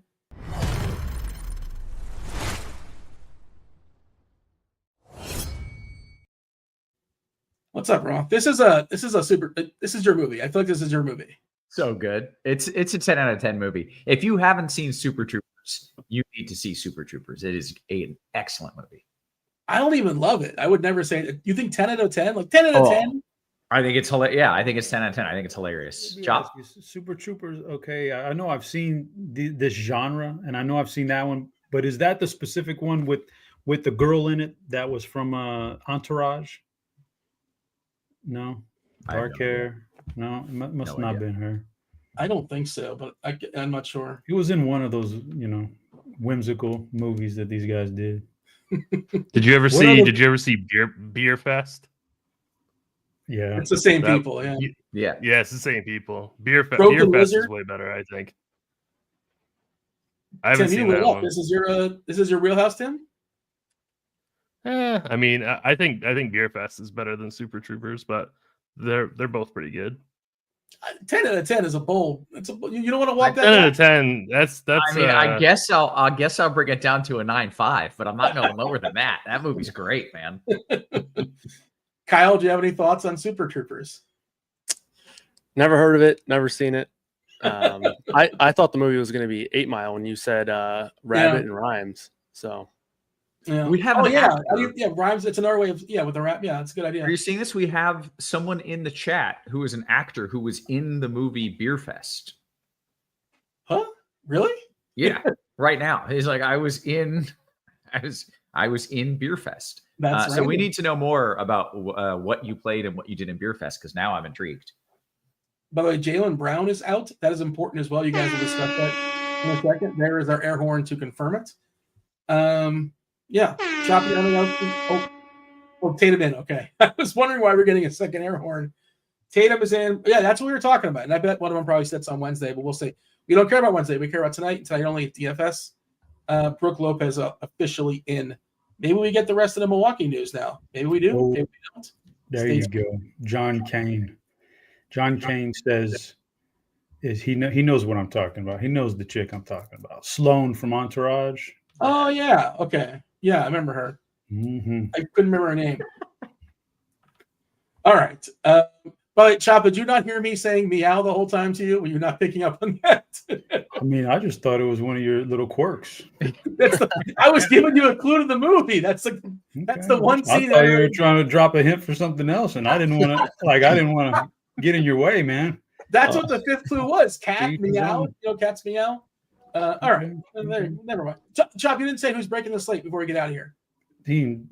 Oh, man, I'm gonna go crazy right here, Dean. Okay. Off radar completely. I'm gonna say Jimmy Butler has a big time game tonight. There you go. Hit that like button. Don't go anywhere. 37 minutes of crunch time. You got Kyle Murray. You got Tim Buell, TastefulTides, and you have Kevin Roth. Here's crunch time starting right meow. Roth, take it away.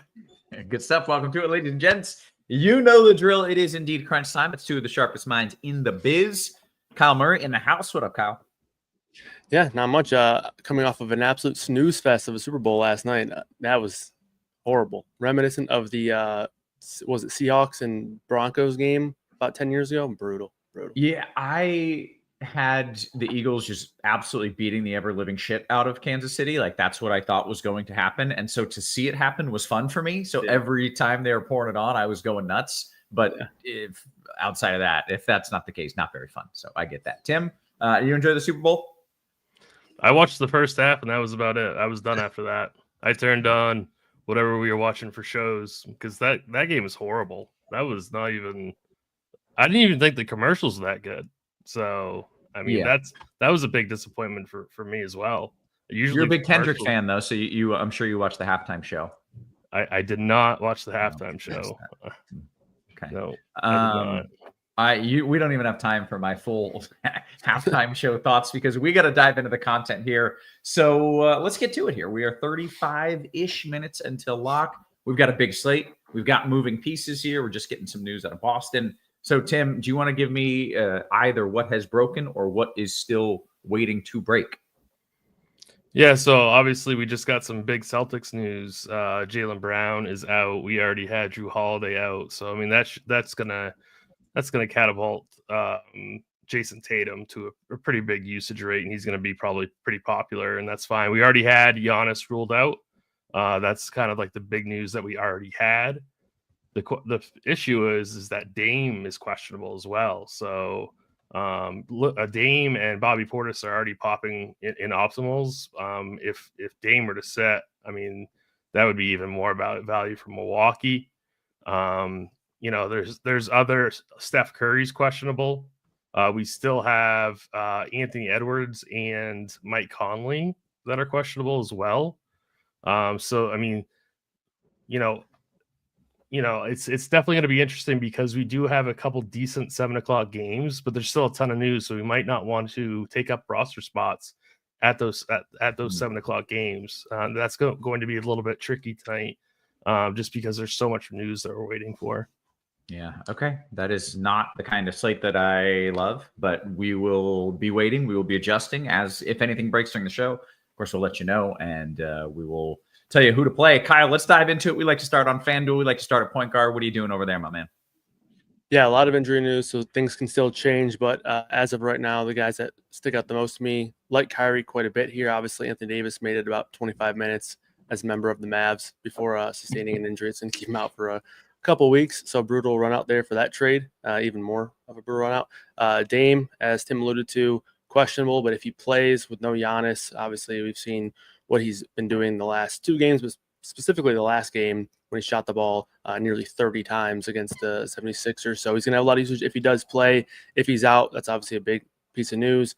Alvarado is popping right now, and he's tagged by 4 guys here. Obviously value piece with all the injuries that Pelicans are going through, and he's also seen more minutes. 28 minutes last game. We have him for 29 here in this spot. Steph questionable, but if he plays, I do like him as well. He did see obviously massive usage over 2 of the last 3 games after the Jimmy Butler trade, but before Jimmy Butler was able to play because nobody was on the floor and he was just chucking up as many shots as possible. Lakers game 35 shots, 31 against the Jazz. That number did come down to 19 with Butler there last game, but we should still expect a 30-plus usage rate pretty easily there for Steph. So those are the 3 guys, Steph, Dame, Kyrie as the spend-ups that I like. And then Alvarado as the value guy that I like the most here. Carrington's another value guy that I want to throw out there. He's been playing a ton of minutes. Washington basically is right now just saying we're going to let our young guys play as many minutes as possible. Carrington's played 35-plus minutes in 3 straight games. We have him for 34 minutes tonight, so he projects pretty well here. I'm looking at that ownership on Alvarado, right? It's almost 50%. Yeah. Is he a guy you're going overweight? Like, how comfortable do you feel eating that chalk tonight? Definitely want to confirm that he's starting. Pelicans have been able to, bounce around their starting lineup quite a bit.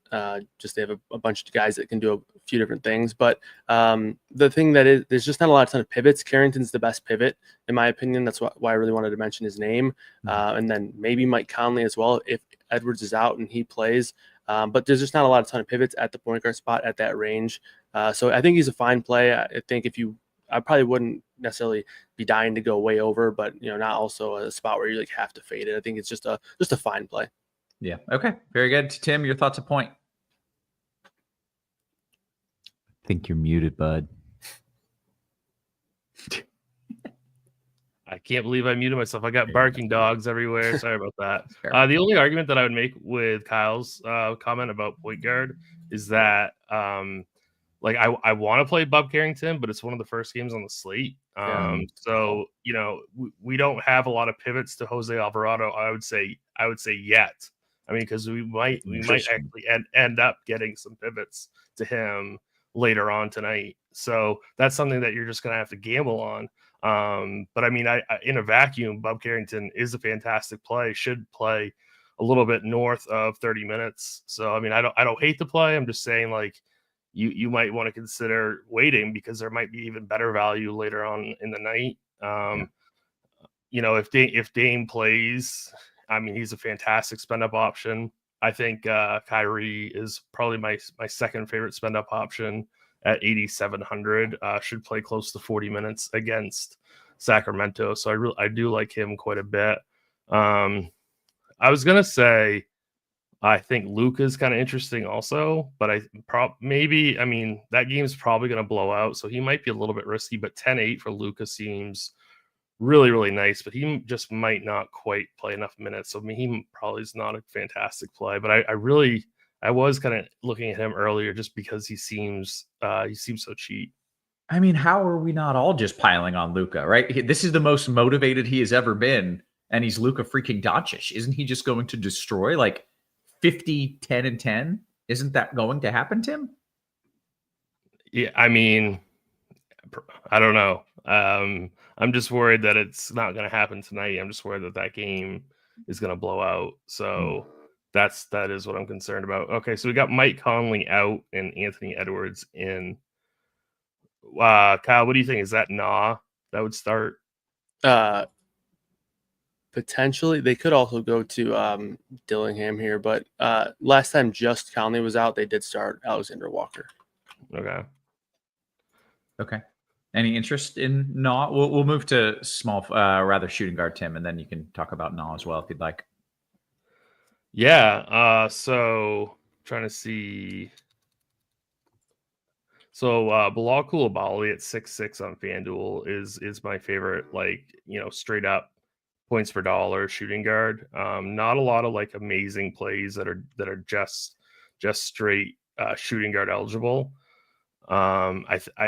It's not a great spot for Anthony Edwards. He's 9'8", pretty tough matchup. I don't think I want to quite go up that high at this position. I wouldn't mind Zach LaVine at 7,300. I wouldn't mind Jordan Clarkson at 6,200. I think he's okay. Christian Brown at 6,300. I think he's all right as well. But this is a shooting guard is pretty ugly. I think Nick Smith is an okay value, but I don't think there's really anybody as of right now that is like an absolute like must play cash game shooting guard. Okay, so kind of punting that position down the road, wait and see if news breaks and if you get something you like. That I think that's a really good strategy. Yeah. Yeah. Okay. Kyle, what are you doing? By the way, Steph is available to play. What do we like at shooting guard? Yeah, I think it is a good call to see if we can wait and maybe get some of that additional news, because especially at shooting guard, it's a pretty weak position. And, a lot of the guys that we talked about, like Alvarado and Carrington, they're point guard only on FanDuel. So you can't even slide them over to the shooting guard position, make it real easy. But in terms of the guys that project the best here, Coulibaly, Tim makes a great point there. He's just been playing a ton of minutes. 2 games ago, he played 41.5 minutes, so they rested him for about 20 seconds. So just playing a ton. Last game, he shot the ball 20 times. I think it was 3 games ago, he had a triple-double. So he's one of those guys that are, slowly finding a bigger role and a team that's just not that good, and that's going to happen a lot in the NBA as, teams let their young guys kind of take on bigger roles and play more minutes. So Coulibaly definitely fitting that mold there. LaVine does project pretty well here. He hasn't played great as a King. Obviously, he wasn't playing that great as a Bull either this season, but the usage has been fine, 23% usage rate as a King. He just hasn't shot the ball well. I think he's made like 1 or 2 threes most in a game so far as a King, so it just hasn't been good from a shooting perspective. But if he can get going as a scorer, he can obviously have a solid role here in a matchup against Dallas. But a couple other guys I do like more that don't project as well, but are also going to have a little bit lower ownership. His teammate, Malik Monk, I actually feel better about his usage and his assist rate than Zach LaVine. So I think he's able to actually put up points elsewhere in the stat category. Jordan Poole as well has had massive usage since the Kyle Kuzma trade. Obviously, you got to be careful with blowouts with Washington typically, so that's always a thing. But, this game, I think it's like an 11.5-point spread. Definitely seen worse from Washington, so maybe they can keep it close. So Jordan Poole, I do like quite a bit here tonight. Mid-range, Christian Brown, like that call. Clarkson as well. We have him for 30 minutes. Malcolm Brogdon is 5'1". He's one of these guys that aren't going to play a ton of minutes. But, if you're trying to get different from the chalk at point guard in Carrington and Alvarado, you can play Brogdon. But to Tim's point earlier, he's also in that early game, so you got to be careful with that. You're probably going to have more guys pop up down the road. They're going to be more viable. So maybe not the most elite play from a game theory perspective. Okay, good stuff. I want your thoughts at small forward, and I do want to mention that Alexander Walker is starting, and I'm curious what your interest level is. I mean, you got a guy we didn't think was going to start. Now he's starting. Do we want to play him? Yeah. So he is one of those guys that are at shooting guard, so I probably should have mentioned him. He's 4'8" on FanDuel. Played 37 minutes last game, 32 minutes the game before, which is more of a direct correlation in terms of what we're going to see from him. But with Edwards on the floor, he's just still not going to have a ton of usage. So you kind of got to hope that he racks up some stocks and grabs some rebounds and assists. But I think he's a fine play. 4'8". I definitely would want to see where we have him ownership wise before having a really strong take on him there. You can also play him at small forward, so kind of transitions over there. So I guess my final answer would be hopefully he's not too popular, and I think then he would project as a pretty strong play. Guys that I do like here, PJ Washington, I think it's a great play tonight. You know, he is questionable. Obviously, he got hurt in the middle of that Houston game. I think it was a foot or an ankle injury. So we'll have to monitor that. But with no AD, he's basically getting pushed back right into that role. Post Luka trade with Lively out, that he was just having massive rebounding numbers. Yeah. Yeah, he does everything for them. Yep, exactly. So love PJ Washington here. We have him for 34, 35 minutes. Franz Wagner, Kyle Kuzma will be even better if Dame is out, but he played 36 minutes last game, so they quickly got him more involved in rotation. So Kuzma, I think, is a great play here at 6-2. He's probably the cash play on FanDuel at small forward. Very strong play. Those three guys, Wagner, Washington, Kuzma, are definitely my favorite plays. And Washington and Kuzma, you can play at power forward position as well. So going to have a lot of those guys. Okay, Tim, your thoughts on small forward? Yeah, I just want to go back to shooting guard real quick. Another guy I didn't mention, I don't know if Kyle did or not, is Derek White at 6'6". He's really popping hard now in optimals, so he's definitely cash game viable. He's tournament viable, so I definitely should have mentioned him, and I'm sorry that I didn't. But he's a really, really strong play now that we have some of those updates in, and with Brown out. So I just wanted to mention that really quick. Small forward, PJ Washington is my favorite play. Points per dollar. I really like Franz Wagner. I was getting to a ton of him earlier in Sims and in Optimals. He's still popping in our first Optimal on FanDuel. I think he's a really, really strong play today. I wonder if he's going to get steamed in ownership, but regardless, I'm going to be rostering Franz Wagner at 8,600. I don't mind his teammate. I wouldn't play them together, but Paulo Banchero I think is a fine play as well. So I think those four are my favorite in terms of like points per dollar. I don't mind Zach LaVine or even LeBron James, but I think if you want to spend up at the position, like really spend up, it's obviously got to be Jason Tatum. I know the matchup isn't great, but without Brown on the court, I think that he's just such a really, really strong play. So I think that would really be about it for me. I guess Keyshawn George at 5K would be a perfectly viable punt. Koulibaly is small forward eligible also, but I would strongly prefer playing him at shooting guard because I just don't think shooting guard is as strong as a position as small forward. Yeah. Okay. Take me to power forward. By the way, getting a few questions about Rui as well. If you could mention him and then run through your thoughts at power forward. Sure. Yeah. So Rui 61, small forward, power forward. I guess he'd be an okay pivot. No, I don't know. I mean, because like Kyle Kuzma is 6,200, and Kuzma is going to be extremely popular. Man, I don't see the need. I don't know what Kyle thinks. I don't see the need to go to Rui today. What do you think, Kyle?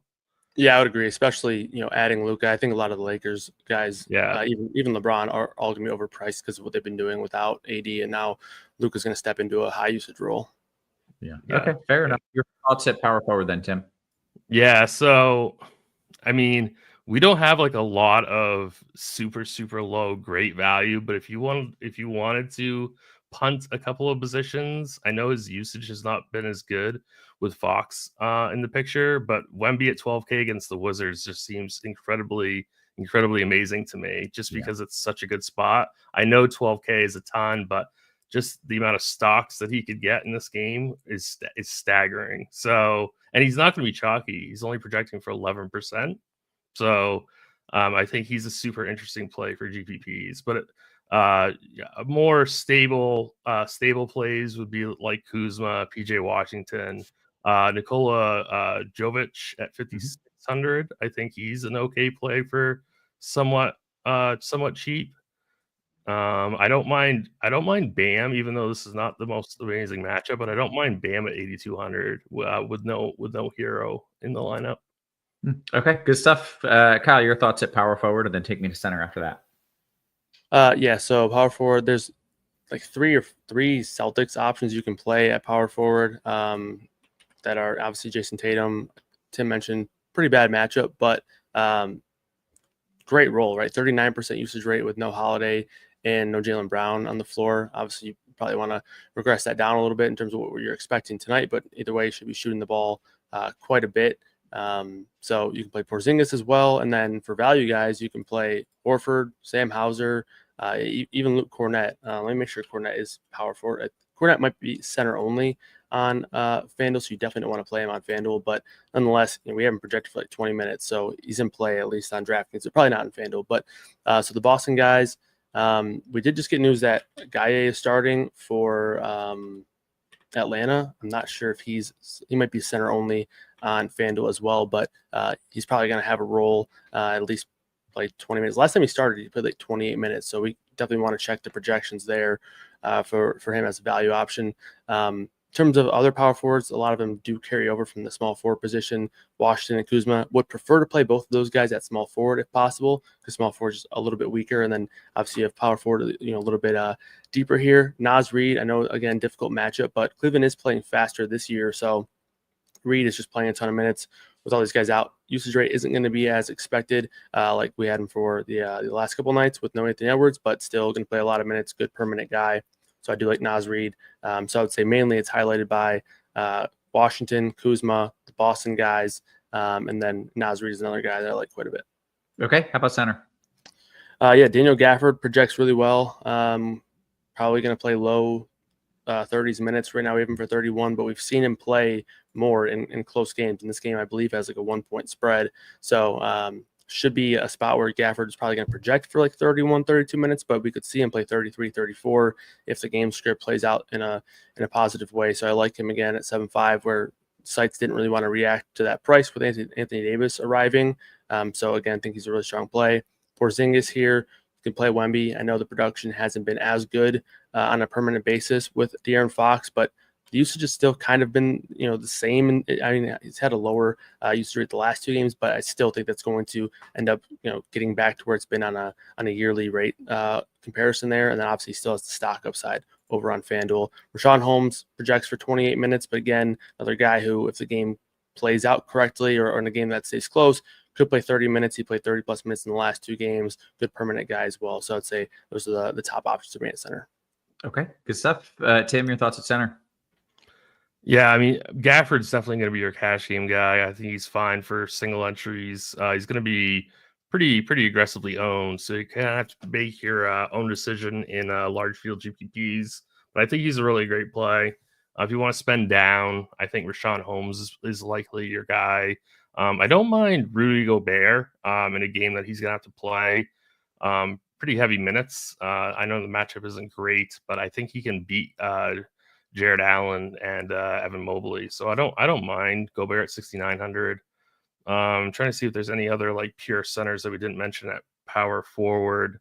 Not really. I mean, again, Wemby at 12K if you want to punt a couple of other positions. I do think that Porzingis is probably a better power forward, but I think Porzingis is a decent play as well in GPPs at 8,100. Yeah. Okay. Good stuff, guys. We want to kick it over to DraftKings, but before we do that, check this deal out. First month of Combo Pro, $79.99. That's just $15 more than PGA, and you get all the sports. Just $5 more than NBA, and you get all the sports. So make sure you're signing up for that. We're giving you value here, and of course, we are always searching for value in DFS. Let's go over to DraftKings, and Tim, I think you get to lead us off there. Can we talk about Gooey? You said I think he's in projections now. Thank you. Can I just keep calling him Gooey? Is that okay? Sure. Gooey. All right. Where does he rate value wise? Because on DK, I think he's stone min. Maybe is he like 3K? Why am I not seeing him in projections though? I don't think we had him projected in before because Capella was like officially ruled inactive just shortly, so he should be getting in there any minute now. Okay. And is Guy in the starting lineup? Is that what I'm missing here? Yeah, he's starting at the 4. Yeah. Okay. All right. I'm just trying to check real quick. Huh. So to be clear, he's starting and he's 3K. And to me, I'm just like, okay, that's a lock button. But you could very well tell me I'm wrong. But I'm curious, like where he ranks right now. Yeah, I mean, I'd have to see what we give him for minutes. I mean, just because somebody starts doesn't necessarily mean that we want to play him, you know. And I mean, there's so many ways to go balance tonight. Like, I don't think you necessarily need this guy. But I mean, if we were going to project him for a lot of minutes, then maybe he could fit in a stars and scrubs type team. But honestly, I'm not too enthused by playing him. I'm gonna guess that he's gonna come in with like a 20-minute projection. That's what I was imagining, and I don't think that's that great. Yeah, he is a good permanent guy. One of the last times he started, he played 22 minutes and he had 44 DK points. So he is a good permanent guy. But that might have also been in a spot without a Kongwu or Trey. I don't know the specifics there, so just keep that in mind. Yeah. Okay. Fair enough. That's enough for me though. Lock button. That guy's in my lineup for sure. Okay. Let's go to point guard. Tim on DK. What do you like there? Yeah. So definitely Dame if he's gonna play. We're definitely locking in Dame at 9,200. Jose Alvarado. So those two are probably your cash game guys. We obviously have a really nice projection on Derek White. I'd probably prefer him at shooting guard just because we've got Dame, we've got Jose Alvarado, we have Steph Curry that are point guard only. We have Jordan Poole, who's a really strong play, who's point guard only. So probably Derek White and Terry Rozier are better used at shooting guard. Carrington is fine at 5K. I think Peyton Pritchard at 5,800. He's another fine GPP play. But I think it's just going to be Alvarado and Lillard, assuming nothing changes in terms of news. Okay, Kyle, your thoughts a point? Yeah, I think Tim pretty much nailed it. I think right now Dame, Derek White, Alvarado, these are the guys that kind of project as cash type plays. Derek White only 6'3". I know he's had some up and down games as of late, but I do think a lot of that was due to minutes. He's had some weird minutes, but I think with Holiday and Jaylen Brown out, we should see him mid-30s minutes pretty easily. Again, just like FanDuel, I like Jordan Poole quite a bit tonight at 7-1. De'Aaron Fox as well in that same game. I know it is an early game, so you obviously are risking some late news coming in and locking down a spot. But I do like both those guys if you're playing a bunch of lineups or wanted to take that risk. Steph as well. Again, I know the rates weren't as good with Butler on the floor, but I still think he's going to be a high usage guy with all these guys off the floor now. And they are going to stagger Butler and Curry quite a bit as they did in the first game.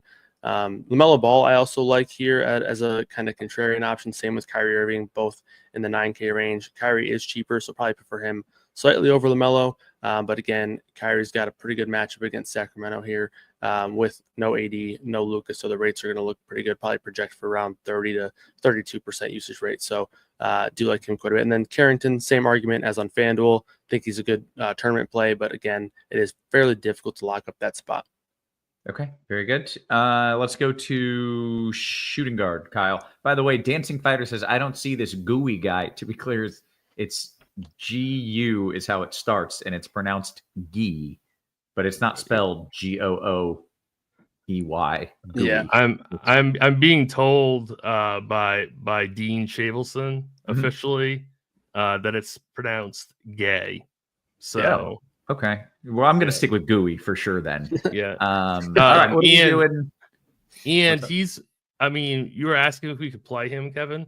I mean, he's projected for just south of 17 fantasy points.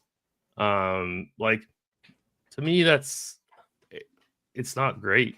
He had that one monster game, but I don't know. I don't really like him that much today. Okay. Well, when I'm at the top of the leaderboard with Wemby and Tatum and Gooey, I'll wave down there. I'll say, PJ Washington ruled out. Oh, yeah. Snap. Ooh. Okay. I would say really quick though, Kevin, that I like Sam Hauser better. Oh, okay. He's similar price range. He's 3-4. Hey, wonderful. I was looking for a cheapie. Let's talk about this PJ Washington news real quick because a lot of people had him in their That's lineup. really big because I had PJ Washington on both sites. I really liked him today. Yeah. Christie and Najee Marshall, I would say, yeah, are the guys that benefit the most there. And it's gotta benefit Gafford that we already liked anyway. You know what I mean? Like Gafford's ownership is going to be even higher now, I would imagine. And now is Kyrie the only guy left that can actually create his own shot?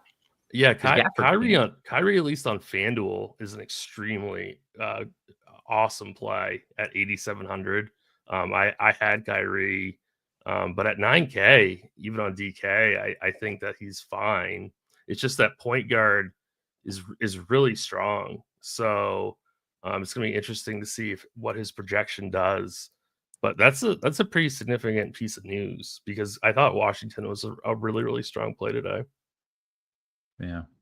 I'm pretty sure this happened last week too when we were on crunch time before the AD trade, and then PJ Washington was out for the personal issue, and we asked this question about who else can create their own shots. Clay, wasn't it? I don't know if it was at the game that Clay had the big first half, and then might have been. Scored 20. Yeah, and Roth told me that I couldn't play him. Yeah, Ian Neal told me that I couldn't play him, so I didn't play him. To be fair, he had 23 points in the first half and had 2 in the second. So like that kind of was it's very Klay Thompson-esque. But Najee Marshall also had 20 points that game, 20 actual points. Spencer Dinwiddie had 22 points that game. So and then Max Christie has just been doing everything for this team. He's rebounding incredibly well. So I think those guys are all viable options now. Okay. I think we are maybe at small forward or shooting guard, Kyle. We kind of got thrown off track there, but take me to shooting guard. We're going to start just skipping positions one each, just in the interest of time and getting the question. So what do you like at shooting guard? Yeah, I mean, a lot of the guys do carry over from the point guard position. Derek White, I mentioned, he's probably at the top of my list right now. De'Aaron Fox, I like. Trey Murphy, also been playing extremely well, like him. Terry Rozier, we have projected for 30 minutes again here. 4.8 on DraftKings, pretty good price tag there. Obviously, he's a frustrating player at times, potentially, rigging games. Hopefully not, but 4.8, good price tag. And then Pritchard, with all the injuries there. Nick Smith at 4K, he's good to go. He'll probably start again. So obviously, playing with LaMelo Ball, not as great of a usage rate, but 20% would be a great usage rate there for Nick Smith at 4K. So I definitely think he's at least in play. Okay, good stuff. Tim, that brings you to small forward. Unless you have anything you want to add at shooting guard, feel free. No, I think Kyle broke it down perfectly. Kyle Kuzma, 5,300. He's definitely going to be like your cash game guy. Seems a little bit sketchy, but I'm going to roll with it just because he's so cheap. Should play pretty significant minutes. We talked about Sam Hauser. Good call by Kyle and Nick Smith. So we lost PJ Washington. He was going to be a really, really strong play. I really like Franz Wagner. I talked about that on FanDuel. I think he's great at 8,500. Don't think he's going to get that much ownership, probably around 15%. So yeah, I mean, definitely there's those mid-range guys. And then probably, I mean, Najee Marshall is going to have to play more than 26 minutes now, and he's 4,800. So I think he really becomes a really good play. There was one more Mav that I'm thinking of. Shit, I just had it, and now I forgot. Coming back from injury. Exum. Yeah, any interest there? Because I know he can do a lot when he's out there, or is he limited minutes-wise because of injury? Yeah, he's still been limited. I think the most he's played is 21 minutes in a game, and so I would probably prefer other options there. Very good. Okay, take me to power forward then, Kyle. So Kuzma here at 5'3", Bobby Portis as well. Portis, even if he's not starting, and even if Dame is active, I still think he's a great play if he's going to project for 29, 30 minutes last game, 30 minutes off the bench, 13 rebounds, 5 assists, 13 plus rebounds in 3 straight games with no Giannis. So Bobby Portis, even if he doesn't start, he's still likely going to close. So I think he's a great play either way. Kuzma and Portis are both just smash plays, in my opinion, at their price tags. As scary as it sounds, especially saying Kuzma like that, but 10K for Tatum on DraftKings is more than fine if you can fit him in there with the price tag. Naz Reid, 6'9", already mentioned him on the FanDuel side, but I would say those are probably the guys that are standing out the most. But I do think Kuzma and Portis are just such strong plays that I'm going to be allocating a lot of my interest at power forward there. Okay. That brings us to center. Tim, anything you want to add at power forward? If not, give me your center thoughts. Yeah, so Portis is definitely a great play, power forward. He's center eligible also. Wemby at 11K, I absolutely love. Gafford's your cash game guy, definitely now. I think Jared Allen and Rudy Gobert in that same game are fine in GPPs. And I don't mind Porzingis either at 7,800. So I think that would pretty much, I mean, you could always play Jokic, but I mean, man, it's like he's 12-7, which he should be. There's just not a lot of amazing value. So I'm probably off of Jokic tonight, but obviously he could go for 100 fantasy points. So, yeah. But I'm not playing him this evening. Okay. Very good. A. Dean says, do we have to play GUI? No, absolutely not. I do, because I can't say no to a 3K guy starting. But Tim and Kyle, you don't really love him either, right? I think him playing alongside Okongwu, starting alongside him, I think does hurt him a little bit. But I think there are better ways, as Tim mentioned, to build a balanced lineup. But if you're looking for a 3K guy, I think he's in play at least. Yeah. Mr. Wade says Roth is always hungover after the Super Bowl. Everyone is. Okay, don't judge me. Who's not? All right. Let's see. We've got 3 minutes until lock. I'm starting in the Discord with some QQs. Make sure you hit us with that thumbs up here. In the pick 6, Bill says Wemby over 4.5 stocks. Yeah, right. He's getting over 4.5 stocks. I don't know what we have projected for, but I would take that. Yeah. I don't know if there's any math behind that, but I'm on board with that. FanDuel Cash. Tim, any issue playing Paolo and Franz together? That's a good question. Not in cash. And I wouldn't do it in GPPs either. But when you say not in cash, you mean don't play them in cash, or you don't have an issue? No, with it? I wouldn't play them together. Gotcha. Okay. Yeah. I think one of them, especially Wagner, is completely fine. Yeah. Okay. FanDuel Cash, Kyle, coming to you. Poole and Grant or Butler and White? I'll go with the side with Derek White. Okay, very good. Let's see what else we've got. A. Dean says, Kyle, is it viable to fully fade the first 3 games and wait for some Dame news? Yeah, definitely. Okay. FanDuel Cash, if Dame is out, Tim, Curry or Kyrie? That's a good question. Probably Kyrie. Okay. But that's close. It's really close. Yeah. Tim, right back to you. I wouldn't fault you if you went Curry. Yeah. Jim says Butler or Wagner, Tim. Wagner, I feel like he's kind of your boy. He's kind of my boy, yeah. Yeah. All right. I'm on board. Let's see if we've got any other questions. We have somehow caught up on all the questions. Here we go. Joey says, Kyle, Portis or Zinger at the center center FanDuel GPP? Portis or Zinger? I will go with that's close. I'll go with Porzingis. Okay. Let's see. Nasty G. It's a great name. Nasty G says, Kyle, Poole Rui or Boncaro Christie? It's a FanDuel tournament. I'll go with the Paolo side. Okay. Tim, got one for you from Eric. Miles Bridges or Don Mitchell? DK Util. Mitchell. Okay. Nurk on Charlotte, Bluffy says. Bluffy just says Nurk on Charlotte? Question mark. He is on Charlotte. Yeah, if that's the question. He's projected for I think 18 minutes. I saw earlier. I don't love it. Okay. Yeah, not quite enough there. He'll probably just play the non-Diabate center minutes, so a little bit more of a Taj Gibson type role. Aside says, thoughts on Luka over 27.5 tonight. I cannot scream this loud enough. You smash that over, and then you find the alt over, and then you smash that over, and then you find the 40-point alt over, and you smash that over. This dude was disrespected more than anyone has ever been disrespected, and he is about to absolutely shit on anyone in his path. It's going to be great. He's going to crush. DraftKings is offering a 77% boost on a prop in that game too. So I saw those. definitely take advantage of that with anyone who is in legal betting states. No, I think everyone knows what's happening. LeBron knows what's happening. The whole team understands what they're going to do, and it's just feed Luka and let him dominate. Like I think it's going to be a Luka night. Hey, guess what? We've done the things. We got one more question from Steve. Tim, Nah, or Marshall as a last piece?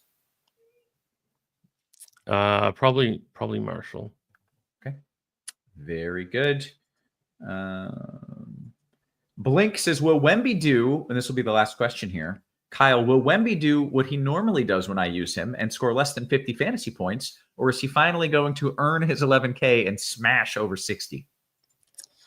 Man, it's hard because it's such a good matchup, but it could also lead to fewer minutes if the game blows out. But I do think he'll probably surpass 55 to 60 plus DK tonight. Yeah, I think he's going to smash. I like it. Okay, hey, guess what, guys? We did the things, so we're going to bounce. For Kyle, for Tim, for our wonderful production crew, always working hard behind the scenes. Guys, we appreciate you. We love you. And we will catch you tomorrow. You have been